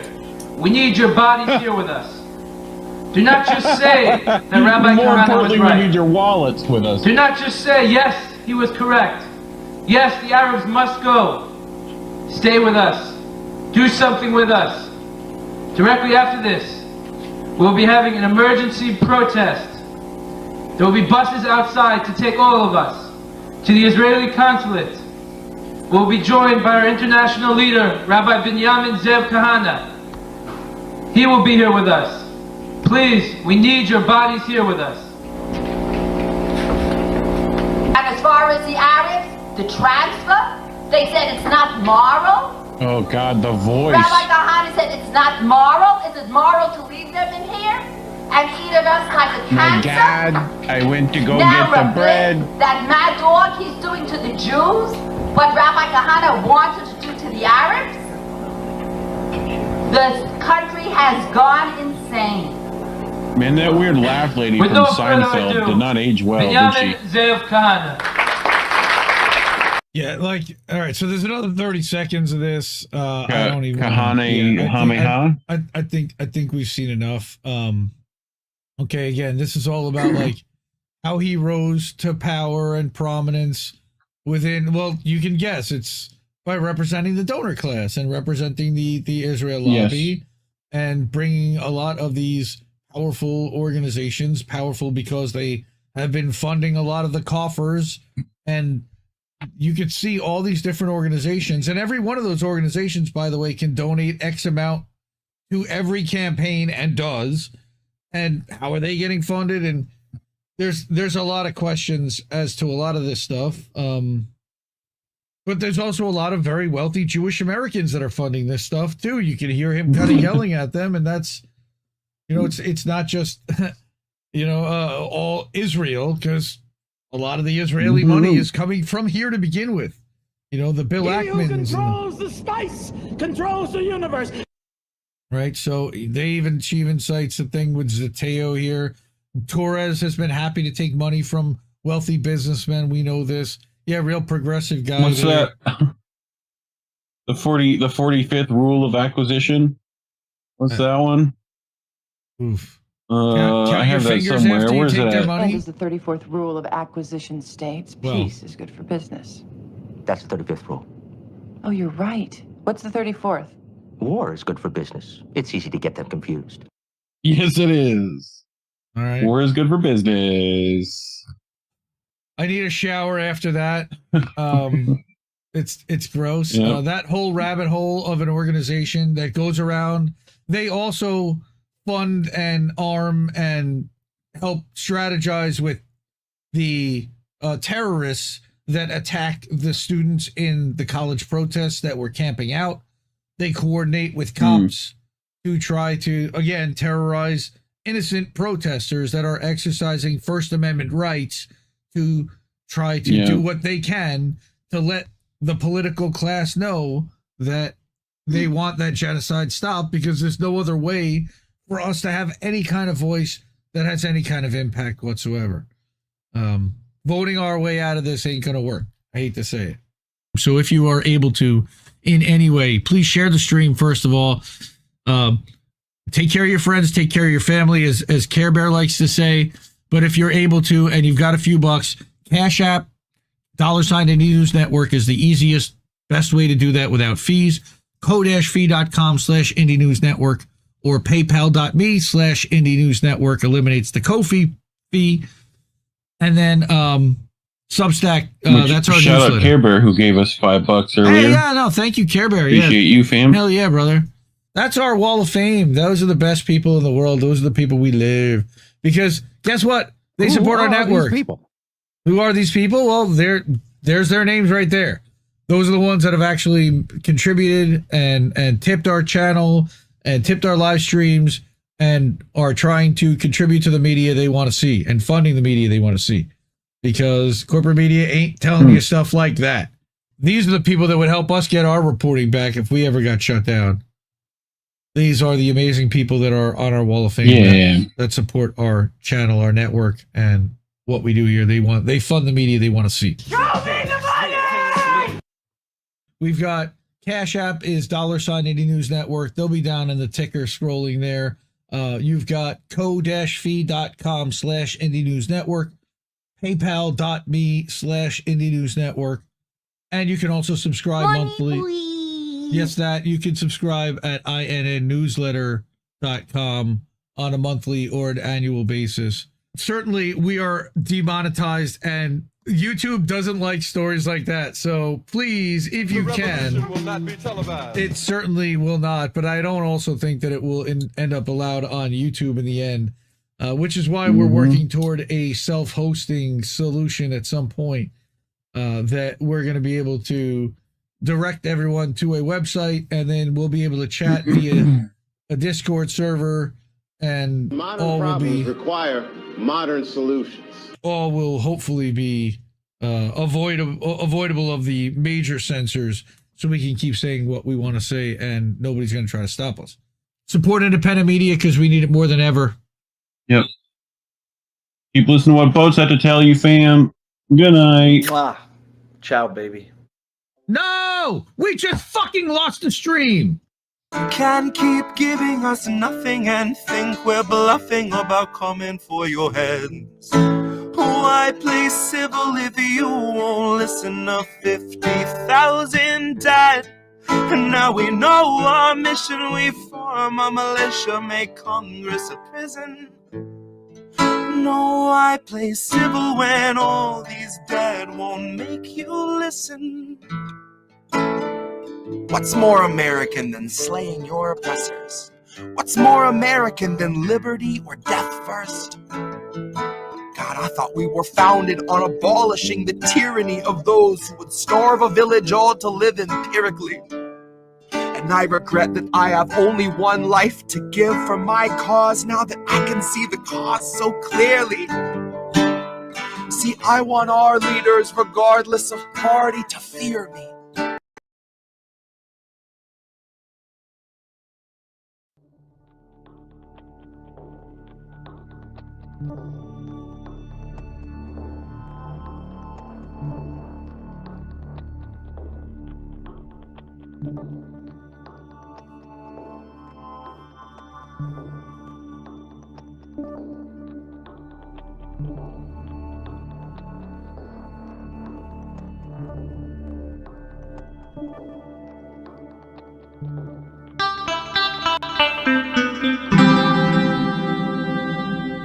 Who are these people?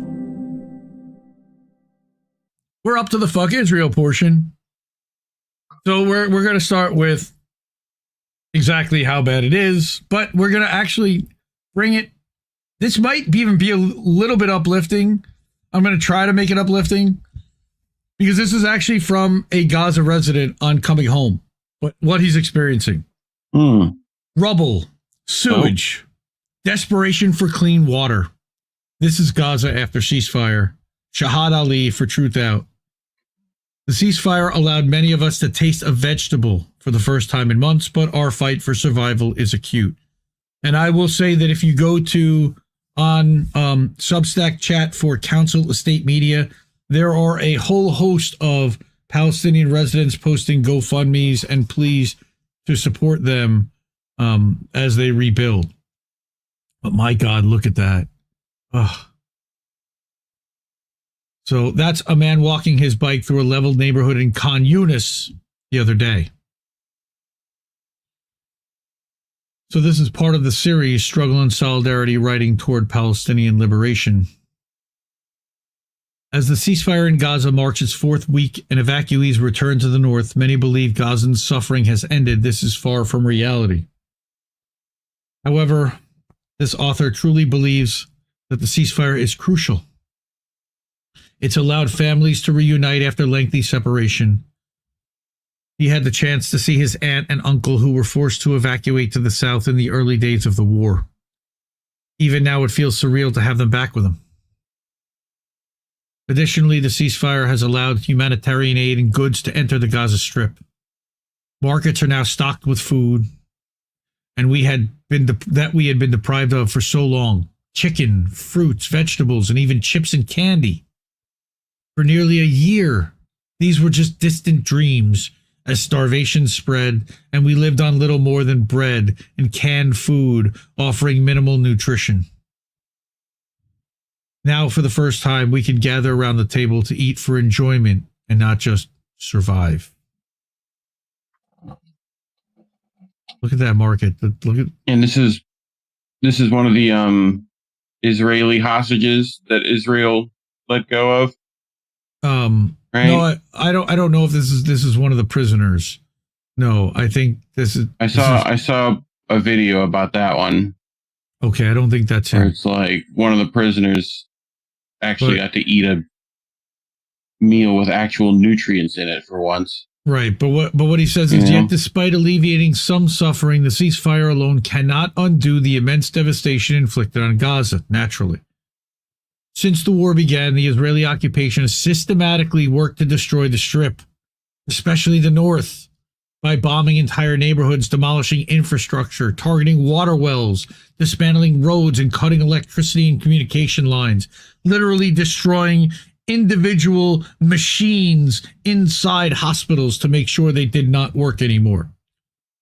Gaza has been pushed back to the Stone Age, reduced to a landscape of rubble and ruin. Intentionally, let's just add. My neighborhood, Al Zaytun, one of the largest and most populated neighborhoods in the north, witnessed relentless bombardment and continuous military invasions.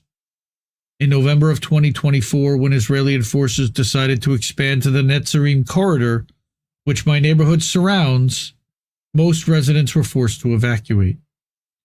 My neighborhood then became a staging ground for troops securing the corridor, The situation became extremely dangerous, and reaching the neighborhood was almost impossible.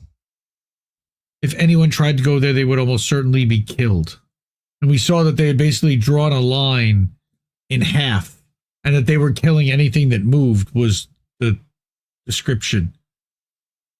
During the ceasefire, people were finally able to reach it.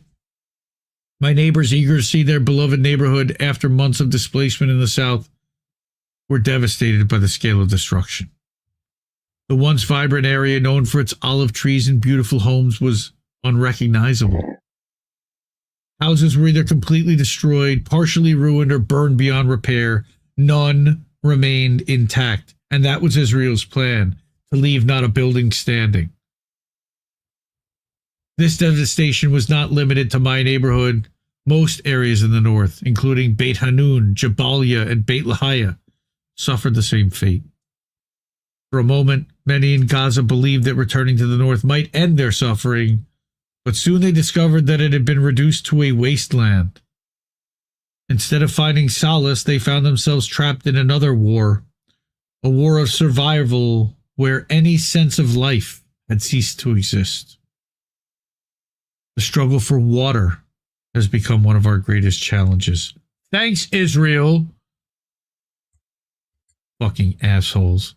With nowhere else to go, those who lost their homes pitched tents, previously used in the south, over the rubble of their homes. These flimsy shelters offered no relief from the scorching summer heat or bitter winter cold. Some started searching for available rooms in schools for shelter, but even that proved challenging as most schools in the north were overcrowded, with sometimes 3 or 4 families sharing one classroom under deteriorating conditions. This is what they are permitting and trying to act like is something benevolent that we're doing to help these people. My family and I are among those who lost their homes, but fortunately we secured a small apartment in another neighborhood called Al-Tufa. I assume that if we did not have this place, we would have been forced, with no alternative, to live either in a tent or in a classroom if we had managed to find one. Those whose homes were burned or partially destroyed wasted no time trying to make them livable again. For them, anything was better than life in a tent.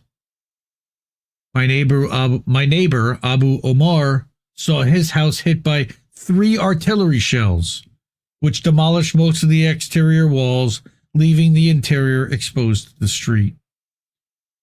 He tried to rebuild, but the cost of construction materials in Gaza is expensive. A single bag of cement costs $200. So he had to resort to makeshift repairs using plastic sheets and iron bars to close the gaps. Again, this is being done intentionally by Israel. I can't reiterate that enough. I might as well say it at the end of every sentence. Similarly, my neighbor Rasad's home was completely burned during the first Israeli invasion in the neighborhood.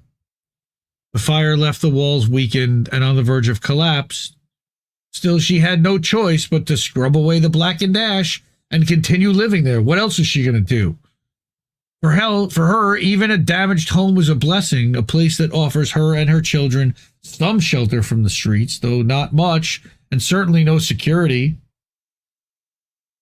Beyond the destruction of homes, the lack of basic services has made daily life in the north even more unbearable. And again, thanks, Israel, for that. The struggle for water has become one of our greatest challenges. The Israeli occupation destroyed most of the water wells, leaving people desperate for any source of clean water.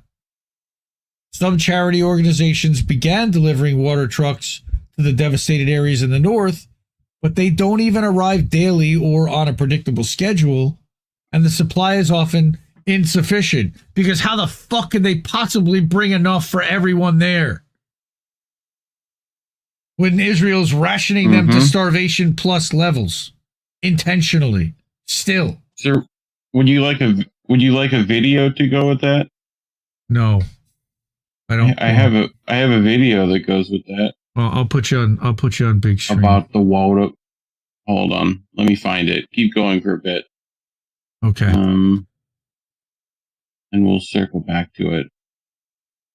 As a result, it's here. I have it. Many residents are unable to fill their water containers and are forced to walk long distances to secure water for drinking and daily use, which eats into their entire day of potentially rebuilding their house or finding food or whatever else they might need to be doing now that they have their lives back and the bombs aren't dropping every fucking 5 minutes, killing them wherever they are, making them run for their lives. And then they burn the tents after that. And then they drop another bomb where they go. I mean, we saw this for 16 months as they destroyed hospitals and murdered aid workers and and captured doctors and tortured them. We're going to talk about that in a minute. Charging devices, of course, has also become incredibly difficult. I sent it to you. Thank you. Most solar panels, the only source of power at this point, all right, because there is no electricity, all right. Yep. Most solar panels just walk down to Electric Avenue and pick them up. Have been, and the panels were destroyed in the war, and the few that remain are damaged, significantly reducing their efficiency. Of course, the high cost of solar equipment further compounds the issue. A single 600-watt solar panel costs up to $1,000, making it nearly impossible for most families to access a reliable source of electricity. So they all have to kind of pool their resources. And it's not like I've used a couple. They're not like great, convenient and like, you know what I mean? They're not super efficient.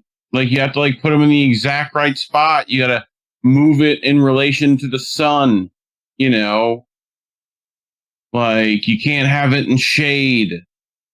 You got to keep cleaning it because dust collects on it. Like that's right, Mastermind. You have to rock down to Electric Avenue, but they can't here in Gaza, unfortunately.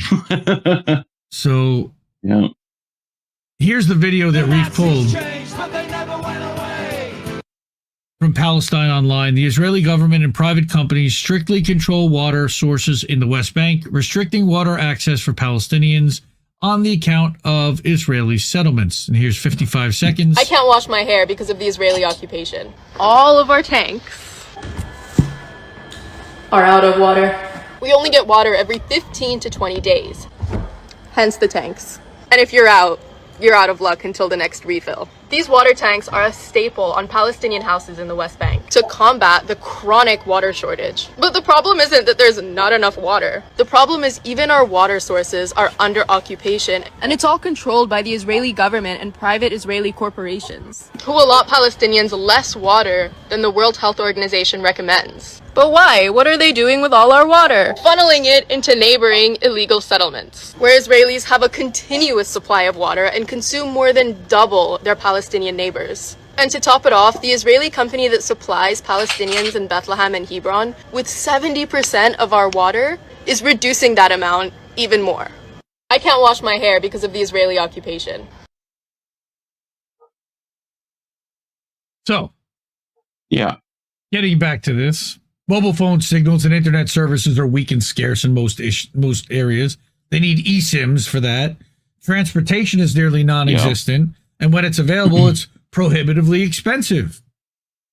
As a result, we're forced to walk a long distance to reach Al-Shahaba Street in the heart of Gaza City to access a reliable connection at all.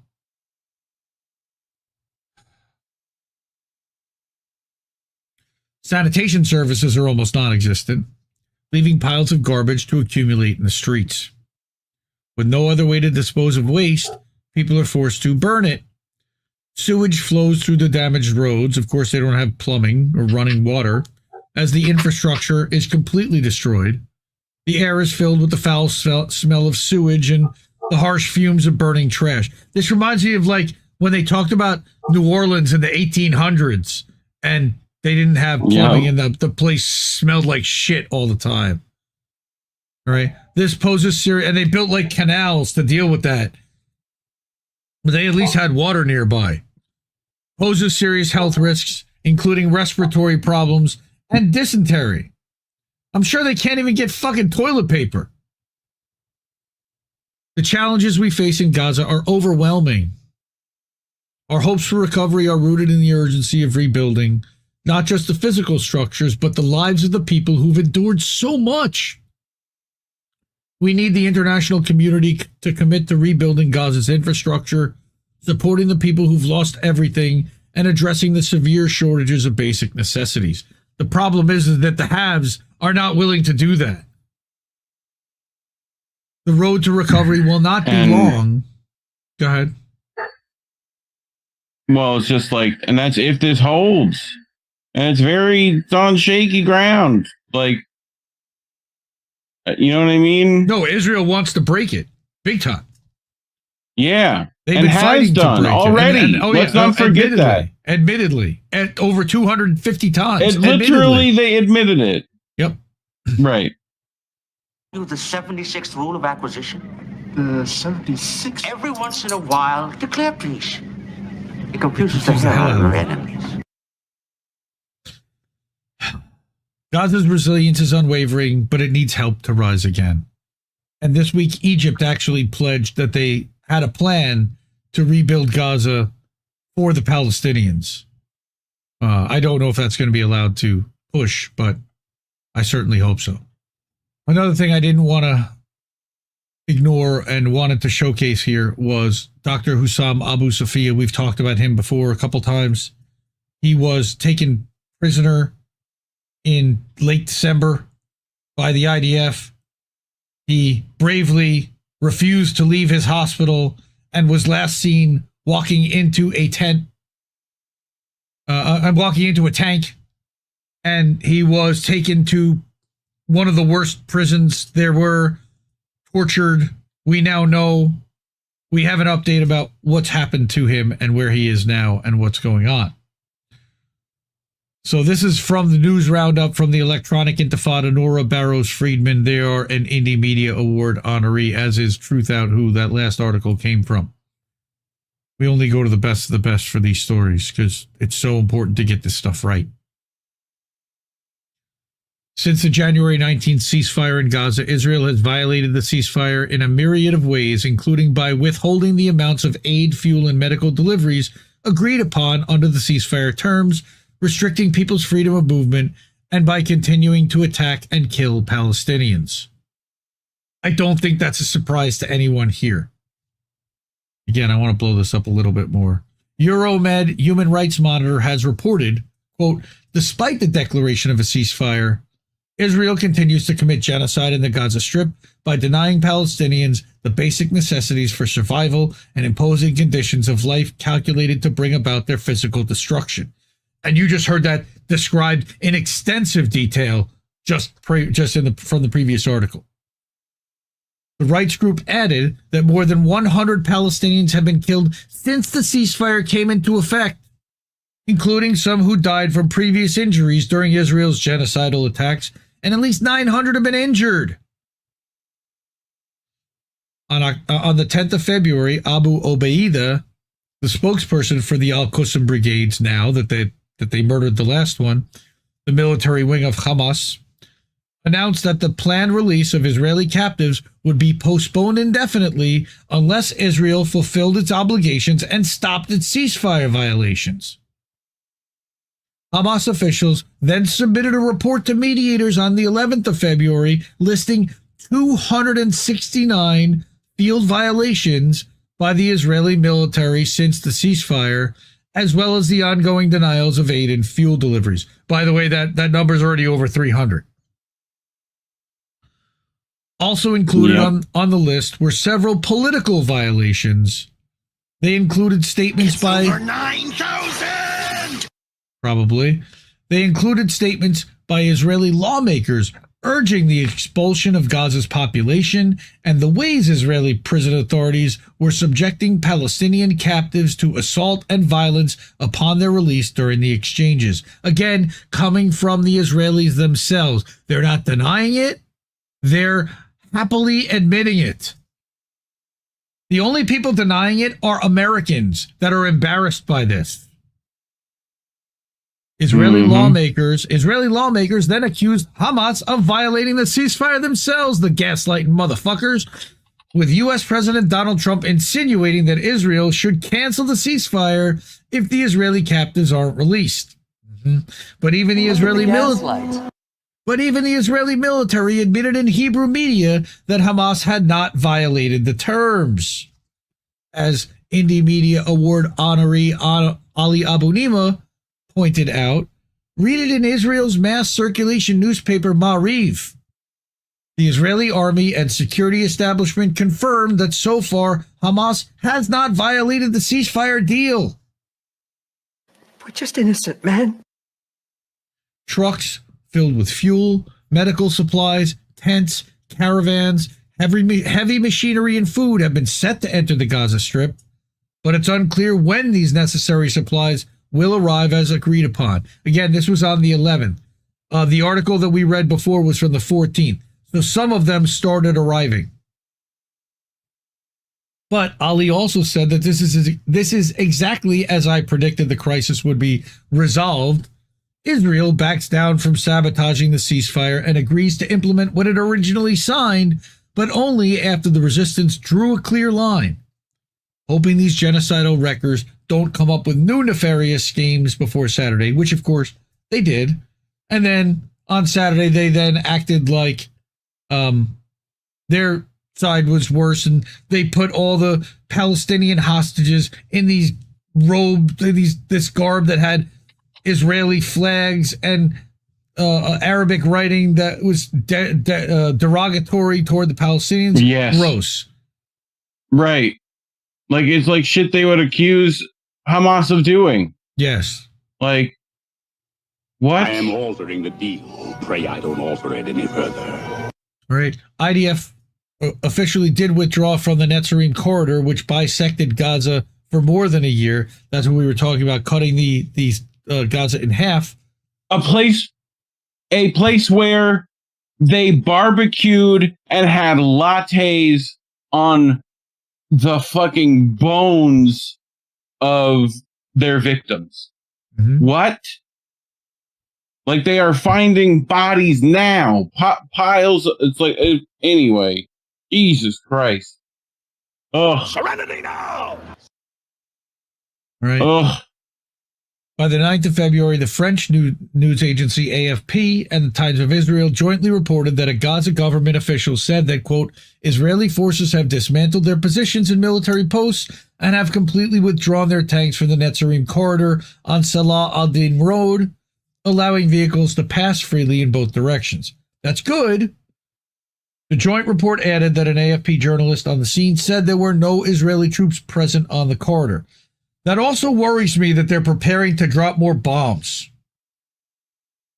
A full evacuation means that they may be preparing to declare that the ceasefire is over and drop more bombs, and so they don't want to potentially hit their own people.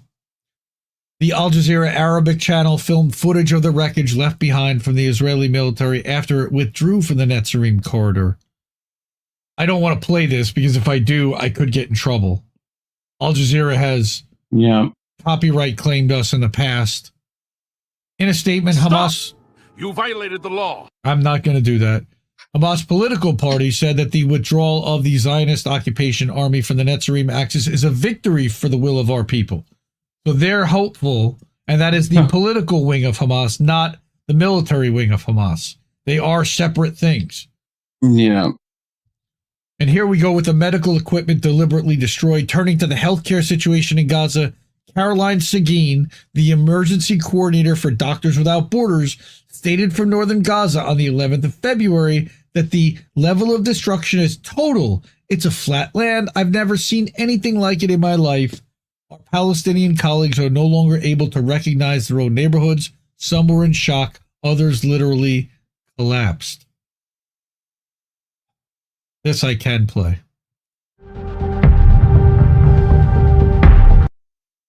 But I have to take the music down. But not the music. Health centers in Jabalia in the north Destroyed in this war. There are no medical services provided to people, and they come to us.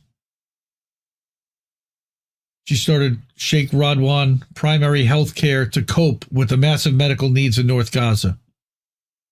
The number of cases has increased by around 70 to 80% since the movement of people from the south to the north, to the extent that in the dressing room, we have to perform burn dressings on the same bed for multiple patients.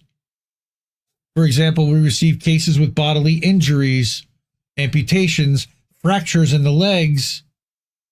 They need care, physiotherapy, health promotion, and physiological intervention for the patient. They don't even have anesthesia. Look at this. We receive many children who are barefoot with no shoes, and they have problems with their toes. They have infected wounds in the detention. When we ask the parents if they can get treatment, they tell us no, it's very difficult. Of course it is. The lack of medical supplies, shelter, and food and water is critical in the north. MSF calls on Israel to ensure unhindered access for vital human survival. That's Doctors Without Borders. Which has its own children problems. With no shoes on the feet. I had to add this because it's something that likely will be coming up in the next day or so. And you'll see this on a lot of the shows. I'm hoping they'll cover this. We have confirmed with multiple patient reports that in the last 1 to 2 weeks that the Israeli government has unilaterally and sneakily begun forcing patients who medically evacuate from Gaza to sign paperwork at the exiting checkpoints saying they will not and cannot return. None of the NGOs helping with the coordination of the medical evacs were informed by the entity or any governing body that this would happen. Ethnic cleansing aside, mothers are being forced to leave their children behind to travel with a sick child, and almost every family is being forced to leave family members behind. And now they're being told they'll never be able to see them again. Not that the Israeli government cares, but this again violates international law, and given the document was signed under duress, it is unenforceable, meaning it's not worth the paper it was signed on. But not again like Israel gives a fuck. Further, this jeopardizes the entire medical evacuation enterprise in multiple ways. 1, countries will be much more reticent to accept medical evacs from Gaza. 2, all aiding countries will now be accused of being guilty of collaborating with Israel's ethnic cleansing crimes. And 3, this will upend Jordan's commitment to accept 2,000 patients and be blowback against Trump. This can stop as quickly as it started. Israel thinks we aren't paying attention, but of course we are. Pressure is needed on Israel to stop this illegal and sneaky practice.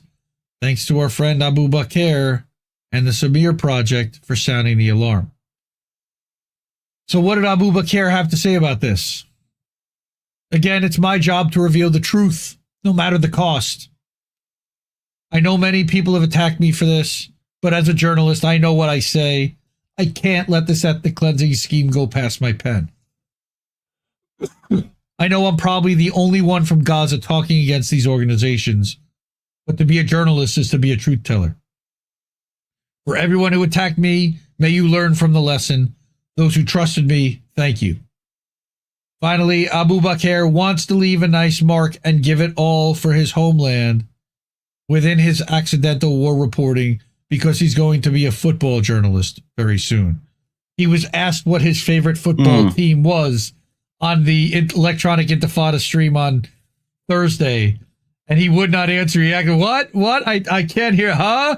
He's trying to stay neutral. He doesn't want to give an answer. It was kind of adorable. You got to see that on the EI live stream from the other day. But, you know, this young man, go follow his Twitter account. He has been doing some live video reporting. You can see George Galloway had him on because some of his videos have just been wow. He's reporting for Press TV. He's reporting for the Electronic Intifada. There's 2 aid workers who were confirmed to be killed, or police members that were trying to keep the area safe, killed. Here he is talking with Abby Martin. But I wanted to bring the prisoner that was released. Stop scrolling Twitter. No, it's not. It's just scrolling. I want to show one of his videos from where he is in one of the camps. Hold on, while he's walking. Here it is. The 3 Israeli captives have been released. They are on the stage, delivering a message to the Palestinian people, talking about their experiences and the captivity of the resistance. So that's what we are witnessing at the moment. Just 1 minute or so, they will be handed over to RCRC vehicles, and then they will be taken to the occupied Palestinian territory and Apache helicopter. This is not one that I wanted. Actually, I wanted one of him walking through one of the neighborhoods. Here's one. Streets inside Gaza. Of course, the street has seen great damage, great destruction, and I'm just walking around. Let's look behind him. The carnage, which is, of course, unbelievable. And at the same time, it's not only this, but because when you walk on the side or in one of the streets here in Gaza, what you are going to see is 2 things. The first is rubble, and the second is garbage, because the infrastructure has been struck and destroyed, and even all the buildings and houses, almost all of them have been hit by the Israeli military, and many villas here have also been demolished. Look at the carnage. It's unfathomable. It's insurmountable. Here's one of the banners. This is Gaza City, Palestine. I would love to see what this looked like before, but it's only heartbreaking, honestly. I just wanted to share some of this. Please follow him. He's been doing some incredible reporting from on the ground and talking to actual Palestinians on the ground. I'm not crazy about some of the places that he chooses to write for and align himself with. I'll say that right now. But this kid is doing the work, and he doesn't want to be doing this work. Just remember what the Intercept does to whistleblowers. That's all you got to remember. You know? Yes. So, just follow those resumes. Okay, so this concludes our Fuck Israel portion of the program, because I'm sick of talking about it now, but I wanted to give an update from the people who are there about what they're experiencing and what Israel did to them, because we can't forget, and we've got to hold them accountable. Israel must be held accountable for what they're doing here and what they've done, and how they're now trying to steal the land with Trump's help. YouTube does not like when we talk about this. So if you like seeing stories like this, please support the media you want to see. The ways to do that are Cash App, $, Indie News Network, Code-V.com/Indie News Network, PayPal.me/Indie News Network, and at our newsletter, INNnewsletter.com, where you can support monthly or annually with a subscription. But you can also subscribe free, and please do. We put out a daily update. Whatever. These are the incredible people that are our wall of fame. This week we got a annual subscription from Jack Farrell over at Indie Media Today. Thank you so much for that. And our friend James Arkazewski re-upped his monthly subscription over at both of the newsletters for INN as well as Indie Media Today. And we always appreciate that support. We are heavily suppressed. We are demonetized on YouTube because somebody once said that they might not be completely condemning an organization that now has deemed to not be friendly. No, not that one. It's the other thing. Super safe. It's hummus. The safest. We love hummus. We love to eat hummus. It is delicious. Hummus is delicious. Hummus, delicious tahini spread It with is the za'atar. It's nice. A Very little bit of garlic in there. Yum. All right. But these people have supported our channel and our network. Sopracell. They fund the media they want to see, and they support the media they want to see. Best ways to do that: Cash App, ko-fi.com/IndieNewsNetwork, PayPal, and Substack. I see Oaktown Girl in the chat. Money, please. Oaktown Girl, we work on a value for value system here. And that means that we don't do any ad reads and we don't do any sponsorships. We don't read out promo codes. Charlie Mack Friday night. That's right. Charlie Mack Friday night hooked us up. Natalie hooked us up Friday night. Kameshwari Kate. So many people, really. We're so grateful. And we work hard to try to bring a high quality of show and high quality information that hopefully you're not hearing elsewhere and perspective that you may not be getting elsewhere. And that's why we do what we do. These amazing people have not disrespected INN, but YouTube certainly has because they've demonetized our channel. The best ways to do it are there on that board. Cash App, $ Indie News Network, ko-fi.com/IndieNewsNetwork, paypal.me/IndieNewsNetwork, and INNnewsletter.com, where you can subscribe for free, but also support with a monthly or annual subscription. Money, please, as he likes to say with his little sound bit. Money, please. Thank you. So it is. You gotta watch Parks and Rec. Yeah. First of all, but yes, that's our wall of Cash App, fame. Ko-fi, PayPal, Substack. That's all that it. stuff. Yep. Hook us up if you can. If you're not, share the show. Share the damn you know what? show. Don't. So please,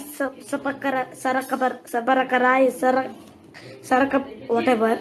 Whatever, but here's the way to do that. Cash App, Ko-fi, PayPal, and Substack. Those are our links. Those are the people we love the most. A lot of them are hanging out right here. Support independent media, everyone. We just fucking lost the stream. No, you're too early on that. Support independent media, everyone. No. We're going to boats. I love you all. We'll see you soon. Now you can do it. Yeah. Bye-bye, fam. Bye, Felicia. No! We just fucking lost the stream! Thank you. You can keep giving us nothing and think we're bluffing about coming for your heads. Why play civil if you won't listen to 50,000 dead? And now we know our mission, we form a militia, make Congress a prison. No, I play civil when all these dead won't make you listen. What's more American than slaying your oppressors? What's more American than liberty or death first? God, I thought we were founded on abolishing the tyranny of those who would starve a village all to live empirically. And I regret that I have only one life to give for my cause now that I can see the cause so clearly. See, I want our leaders, regardless of party, to fear me.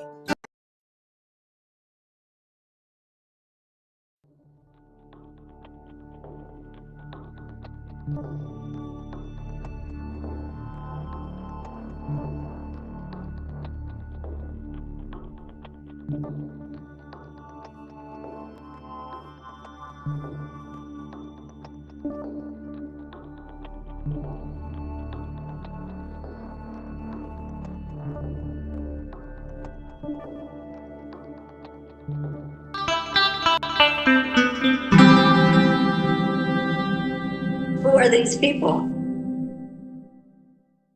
Author and activist, Canadian activist, you can see from the flag there, Yves Engler is spending the night in jail for speaking out against Zionism after prosecutors objected to his release. Another hearing is scheduled for tomorrow, but even then, his freedom is not guaranteed. We need to keep up the pressure. And this was on Thursday, all right, the 20th. Friday was the 21st. So what had happened was Yves got arrested. Why? Because he turned himself in. I'm going to bring the whole tweet. He turned himself in to Montreal police. He was told that he was going, and this is a 20-minute video. I'm not going to play the whole thing. But effectively, somebody, a Canadian citizen, a Zionist citizen, charged him with harassment. All right. They came to arrest him, to take him in on that charge. And when he posted that he was being arrested for it, they then promised new charges of harassing police and obstructing their work for tweeting it. Crazy. All right. So our friend the dissident, the 307.substack.com, wrote an article about this saying, and he's Canadian, he's from Toronto. So the lawfare campaign against pro-Palestinian speech comes to Canada. Right? Canada is now joining the long list of Western countries to begin criminalizing anti-genocide speech. So he starts by saying, let me blow this up a little bit more. All right. On his website, the Canadian writer and author of the books Canada's Long Fight Against Democracy and Stand on Guard for Whom, A People's History of the Canadian Military, Yves Engler wrote, "Tomorrow, the Montreal police will arrest me." The reason? He said it's because of his posting to social media against Israel's genocide in Gaza. He received a phone call from a Montreal police officer by the last name of Crivello, who asked him to come downtown to a downtown police station where I will be charged for harassment and indecent communication. He says, a complaint was submitted against me months ago by a legal firm on behalf of racist media personality Dahlia Kurtz. Crivello said I had described Kurtz as a genocide supporter and a fascist on Twitter. Guilty as charged. He is. He noted that on dozens of occasions, I've responded to her racist, violent anti-Palestinian posts on X. Before getting into the free speech issues, let's look at the facts. Dahlia Kurtz is a Canadian influencer who describes herself on her website as an award-winning radio talk show host, international speaker, and syndicated columnist. She's written for mainstream Canadian outlets like National Post. She hosts a radio show on Sirius XM and has over 40,000 followers on X. She is an open and proud supporter of Israel's mass murder campaign in Gaza. For context, Amnesty International has said that Israel is, quote, committing genocide against Palestinians in Gaza and concluded a lengthy report that there is sufficient basis to conclude that Israel has committed and is continuing to commit genocide against Palestinians in the occupied Gaza Strip. And you can now add the West Bank to that now that they've started to send tanks in as of this morning. The report found that, quote, Israel has carried out acts prohibited under the Genocide Convention with the specific intent to destroy Palestinians in Gaza. Irrefutable. Human Rights Watch similarly concluded that, quote, Israeli authorities are responsible for the crime against humanity of extermination and for acts of genocide by, quote, inflicted conditions of life calculated to bring about the destruction of part of the population in Gaza by intentionally depriving of Palestinian civilians there of adequate access to water, most likely resulting in thousands of deaths. Also food and supplies, medical supplies. The International Court of Justice also found that it's plausible that Israel has committed acts that violate the Genocide Convention. What a joke. Of course they have. Kurtz is a strong supporter of a mass murder campaign that the world's top human rights organizations have concluded is a genocide, and the ICJ has concluded is a plausible genocide. Calling her a genocide supporter is not harassment and indecent communications. It's a fact. Furthermore, she herself has engaged in some truly vile rhetoric on social media and on her Twitter page, where she sports over 41,000 followers. For starters, she has repeatedly engaged in atrocity denial, minimizing the well-documented fact that Israel is intentionally starving civilians in Gaza. She shared a video to social media of Palestinians celebrating the ceasefire in Gaza and wrote, quote, super energetic starving children in Gaza dancing in their cozy, clean and warm sweaters whilst clearly freezing to death. The adults choreographing the celebration are their genocided obese parents. Oh my God. In another tweet, she shared a video that purported to show a Palestinian child holding a gun. For context, Israel holds youth military training camps as well, stating, quote, "That kid in Gaza doesn't look malnourished to me. Regular meals supplemented with guns and hate," unquote. Just awful. I would say the same stuff to her that Yves is, by the way. For context, this is propaganda used to deny the well-documented fact that Israel has been deliberately starving civilians in Gaza. The International Criminal Court has issued an arrest warrant against Bibi Netanyahu and former Defense Minister Yoav Gallant for the war crime of starvation as a method of warfare. The UN has also said that the Israeli blockade has caused, quote, 1 in 4 people to be starving and 9 out of 10 families in some areas to spend a day and night without food. And we read some of their stories last week. The, quote, integrated food security phase classification also found that the blockade would cause all 2 million people in Gaza to face acute food insecurity, with at least 1 in 4 households facing famine-like conditions. Yep, intentionally. It's called Starvation Plus, and it's a policy of Israel. Yep. Kurtz has also spread fake news to justify civilian casualties in Gaza.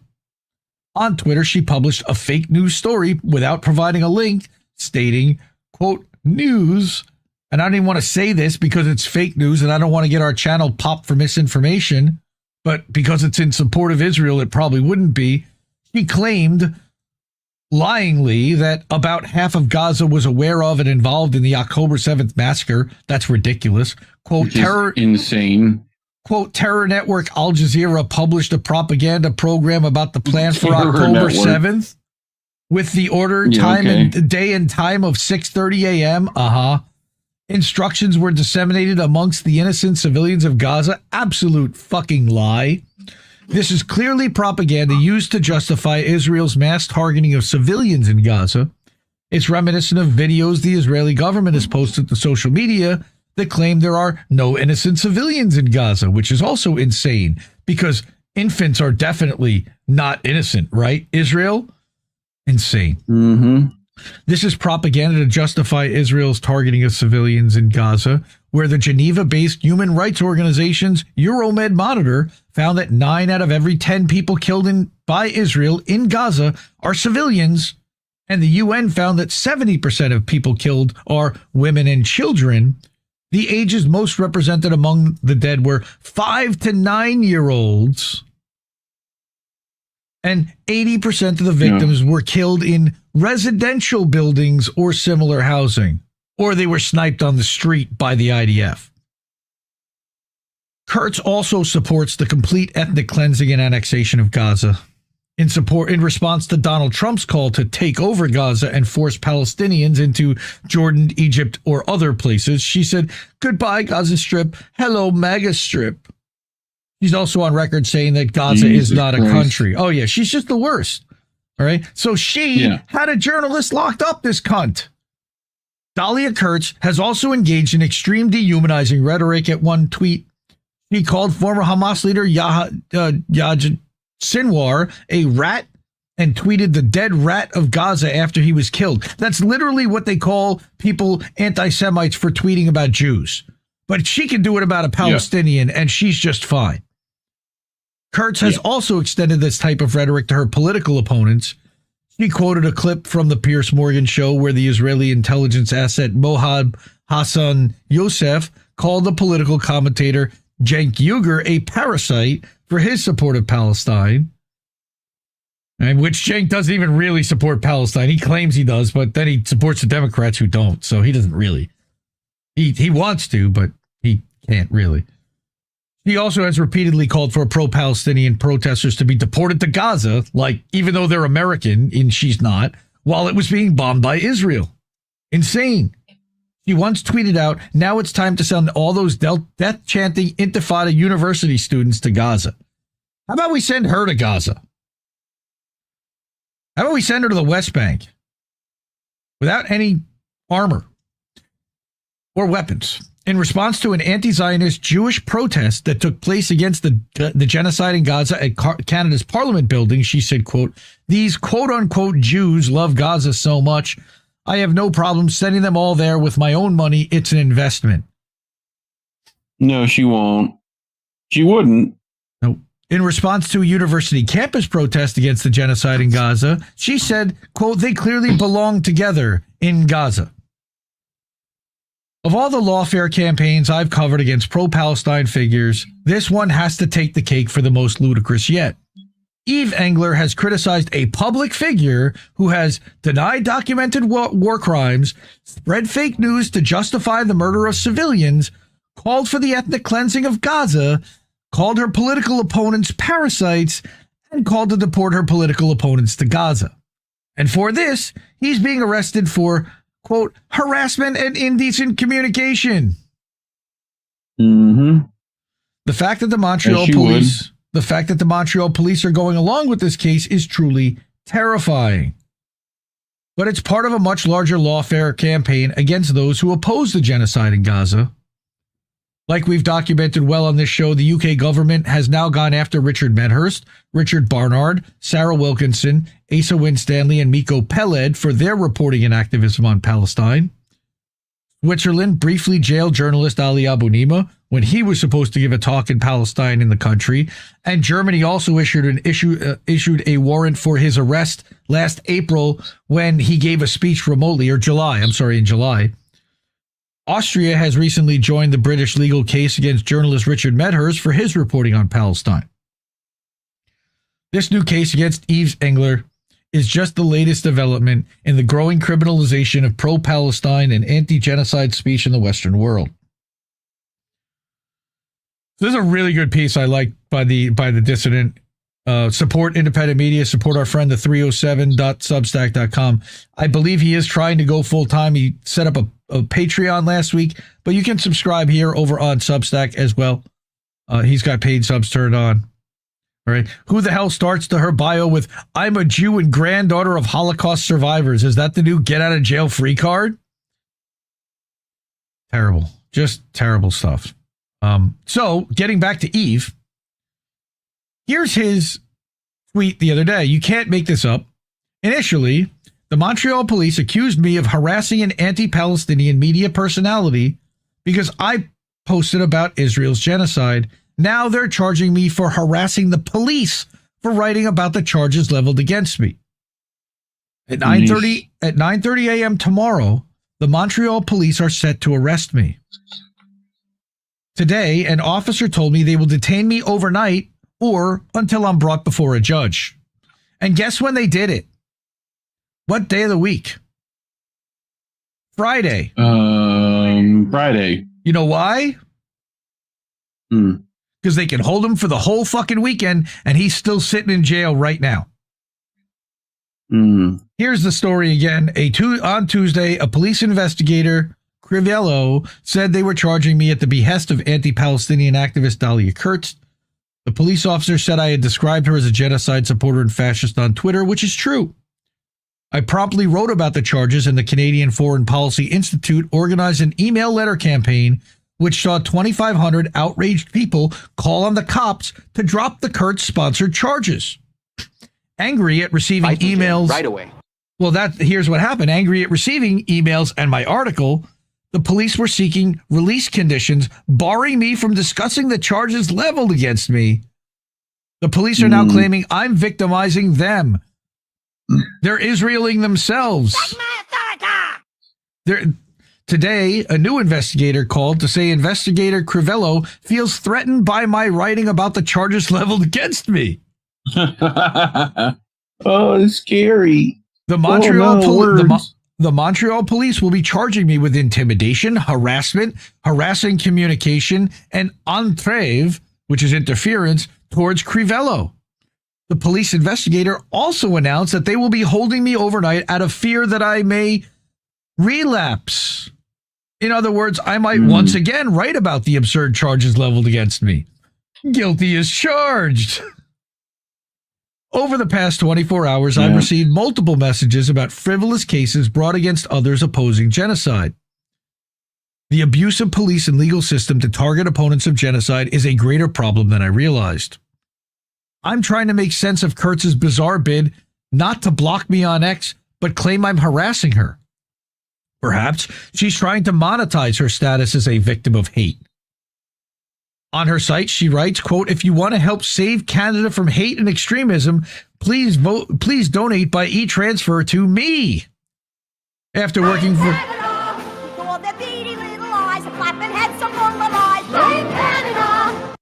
She claims that after years of working for media outlets, she's now independent, so she can say the truth.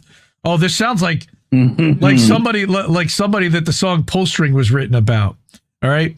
This also means her personal security is under constant threat. So you can make a difference. My work is funded solely by your support. Her personal security isn't under threat. Nobody's threatening anything on her security. They called her a fascist genocide supporter and a genocide denier and an Israel supporter. I mean, Jesus Christ. A lawyer is looking into pursuing legal action against Kurtz, but it's the police that really need to be held accountable. The initial charges were an abuse of state authority, and adding new charges for criticizing them is beyond absurd. The Montreal police apparently have no qualms about acting in service of Israel's slaughter in Gaza. More than 100,000 have been killed, and almost everyone has been displaced. About 70% of the buildings are destroyed, and most agricultural land damaged. The police targeting opposition to Israel's crimes is an embarrassment. The particular charges are ridiculous. The notion that someone can publicly attack Palestinians, repeatedly call Canada's prime minister an anti-Semite and supporter of terror, engage in a Conservative Party candidate as a lawyer to convince police to lay charges and authorities to go along with it, simply incredible.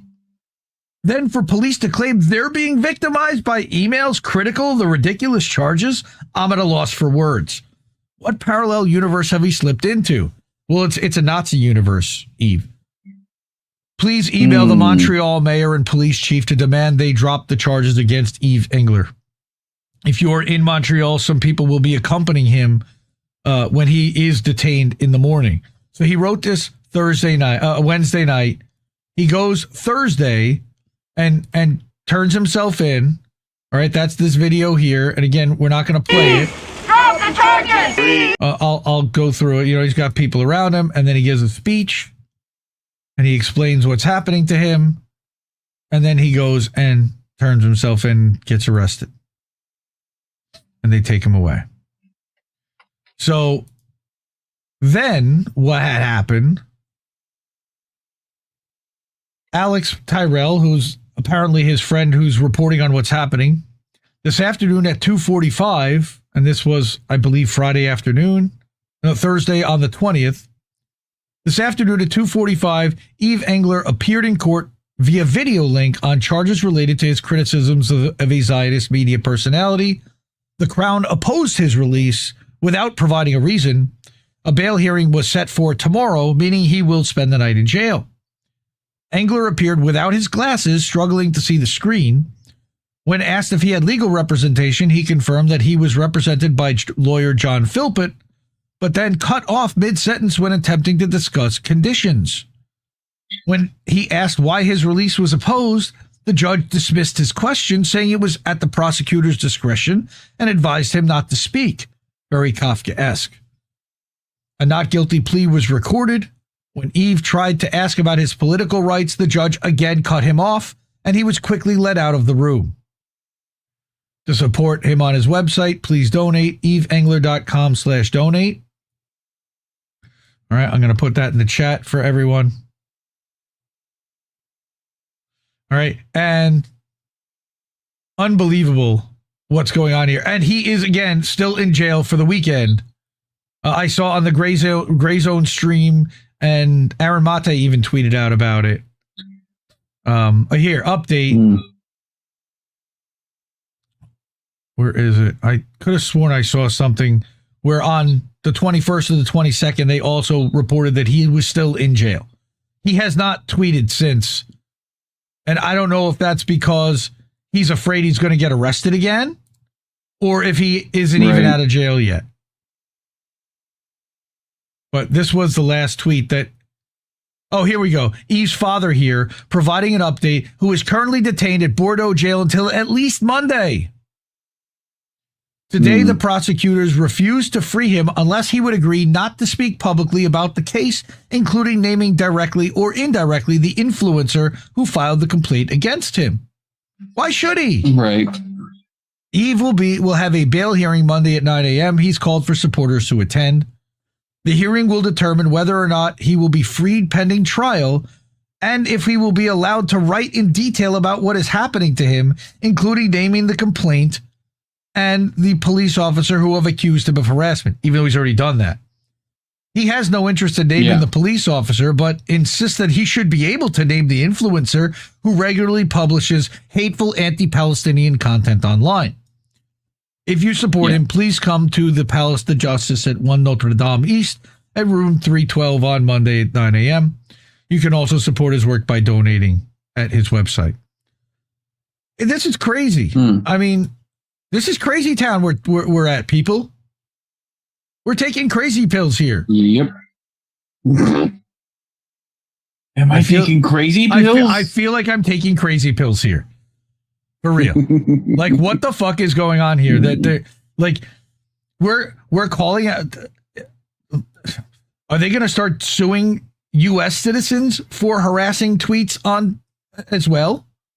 I mean, that's worrisome. I mean, using lawfare in Canada, they've obviously found some Canadian law. I believe that it's why they're trying to pass a lot of these stop anti-Semitism laws in the United States right now. Yep. Okay, to criminalize supporting any Palestinians at all, that they're all of a sudden going to deem any Palestinian whatsoever a terrorist, which is also insane. How is a 6-month-old baby a terrorist? Explain that to me. Square that circle. You go ahead. Other than to say, well, they're going to grow up to terrorize us. Well, why would they possibly do that? What kind of motivation would you be giving them to do that? A 6-month-old baby would have motivation to want to grow up and kill you? Why? I can't imagine. I can't. Well, Desert Mantis. Oh, God. I was killed by a 6-month-old baby once. Well, that is that must be Israel's position. All right. I can't imagine their other excuses. Yeah, praying for him, and it sucks what's going on there, for sure. Yeah, eveengel.com/donate if you are able to and of means as well. He certainly is going to need legal support and help to fight this, because he's got the Zionists fighting against him, and we know that Zionists, I used to be one. They love their lawyers. I would like to make an appeal to everyone. If you are able and are of means, please support the media you want to see. These people already have. Thank you so much to everybody who has supported and tipped us and hooked us up. This week, I remember clearly Charlie Mack on Friday night, as well as Sean, definitely hooked us up. We got some PayPals on. Ooh, I get an echo on Wednesday night from INA News. So thank you to everyone. Natalie Brunel, I know she gave, I believe she gave $20 over on Cash App. So cash.app/$Indie News Network, ko-fi.com/Indie News Network, paypal.me/Indie News Network, and INNnewsletter.com are the ways to support it that are the least way to have fees go and the most money to actually put into our pockets. YouTube doesn't like it when we do that. Please, if you can, support the channel, tip us, hook us up with a couple of bucks. Reef needs some weed money. I just got a mic stand. It's so crazy. I've been doing this so long, and my mic has always sat on my desk. And finally, I broke down and I said, "All right, I'm going to get one of those like kind of arms that clamps to the side of the desk and free up the space." I wouldn't say that, but it's not a terribly expensive product, and it's really funny that the money is there. It is, and that's what's funny, because that's why you guys hook us up with that, so that we can do things like that, and thank you for that, because yes, we need to purchase equipment, and to cover our costs for the year. That's what we're trying to do, is cover our costs of streaming and of producing all the thumbnails and all the creative graphics. If you are able to, at a means, please tip your streamers, hook up INN, help us cover our expenses for the year, and do some really cool stuff. We want to send Jesse Jet to Third Eye Carnival in April. We're going to see if we can make that happen, or they may schedule another Third Eye Carnival later on in the year closer to him, an event that he can more easily attend. Third Eye Carnival is a weekend camping trip hangout where there are podcasters, musicians, comedians all come together to discuss what's really happening out there, and then solutions on how do we move forward together to opt out of the system and do some cool stuff, outside of the Zionist control. So we get censored for stuff like this. We got demonetized for stuff like this. So please, if you are able to, hook us up somewhere else other than on YouTube. The ways to do that are Cash App, Ko-fi, PayPal, and at INNnewsletter.com. You can do so with a one-time, monthly, or even an annual support over at INN Newsletter. Everybody on that board already has, and we love them deeply for it. Thank you so much, really, for all of the support that we get. We cannot do this without you. We are solely user-funded. We do not have promo codes. We do not do ad reads. We do not do sponsorships. We are here because we feel like that is potentially compromising. If you are, hesitant to criticize somebody that an advertiser might like, or criticize an advertiser directly, or criticize, there's just a lot of potential conflicts of interest that can be brought up by doing the sponsorship thing, which is why we feel like, to have the ultimate integrity, you need to be doing this solely user-funded. Otherwise, you're going to, at some point, have somebody turn to you and tell you they don't like the way that you're covering something and insist that you not cover something or whatever it is. And we've seen that repeatedly. We've seen people have blind spots because there are people that they like that have big gaps and big inconsistencies and big conflicts of interest, and just kind of look the other way and not discuss it, let other people discuss it, and not necessarily defend it, but also not go hard on things that we know that they would ordinarily go hard on. And I don't want to see that happen here. So that's why we need you to help keep us honest so that we can help keep everybody else honest. Because we say fuck the CIA, we get demonetized on YouTube. And these amazing people have already helped out our channel. They have tipped their streamers and supported the media they want to see. And we love them and appreciate them for it. That's why they're on our wall of fame. You can join them by supporting at Cash App, $ Indie News Network, ko-fi.com/Indie News Network, paypal.me/Indie News Network, and at INNnewsletter.com, where you can subscribe monthly or on an annual basis. Support independent media, like he said. Yeah, how about that? We need more than ever. You said that already, right? Labels are bad. Stay independent. No one knows what they're doing. Everything is getting worse. Some people deserve to die. Your money is worthless. No one is properly dressed. At least one of your children will disappoint you. The system is rigged. Your house will never be completely clean. All teachers are incompetent. There are people who really dislike you. Nothing is as good as it seems. Things don't last. No one is paying attention. The country is dying. God doesn't care. Shh. Support independent media, everyone. We just fucking lost the stream. Can keep giving us nothing and think we're bluffing about coming for your heads. Why play civil if you won't listen? To 50,000 died, and now we know our mission. We form a militia, make Congress a prison. No, I play civil when all these dead won't make you listen. What's more American than slaying your oppressors? What's more American than liberty or death first? God, I thought we were founded on abolishing the tyranny of those who would starve a village all to live empirically. And I regret that I have only one life to give for my cause now that I can see the cause so clearly. See, I want our leaders, regardless of party, to fear me.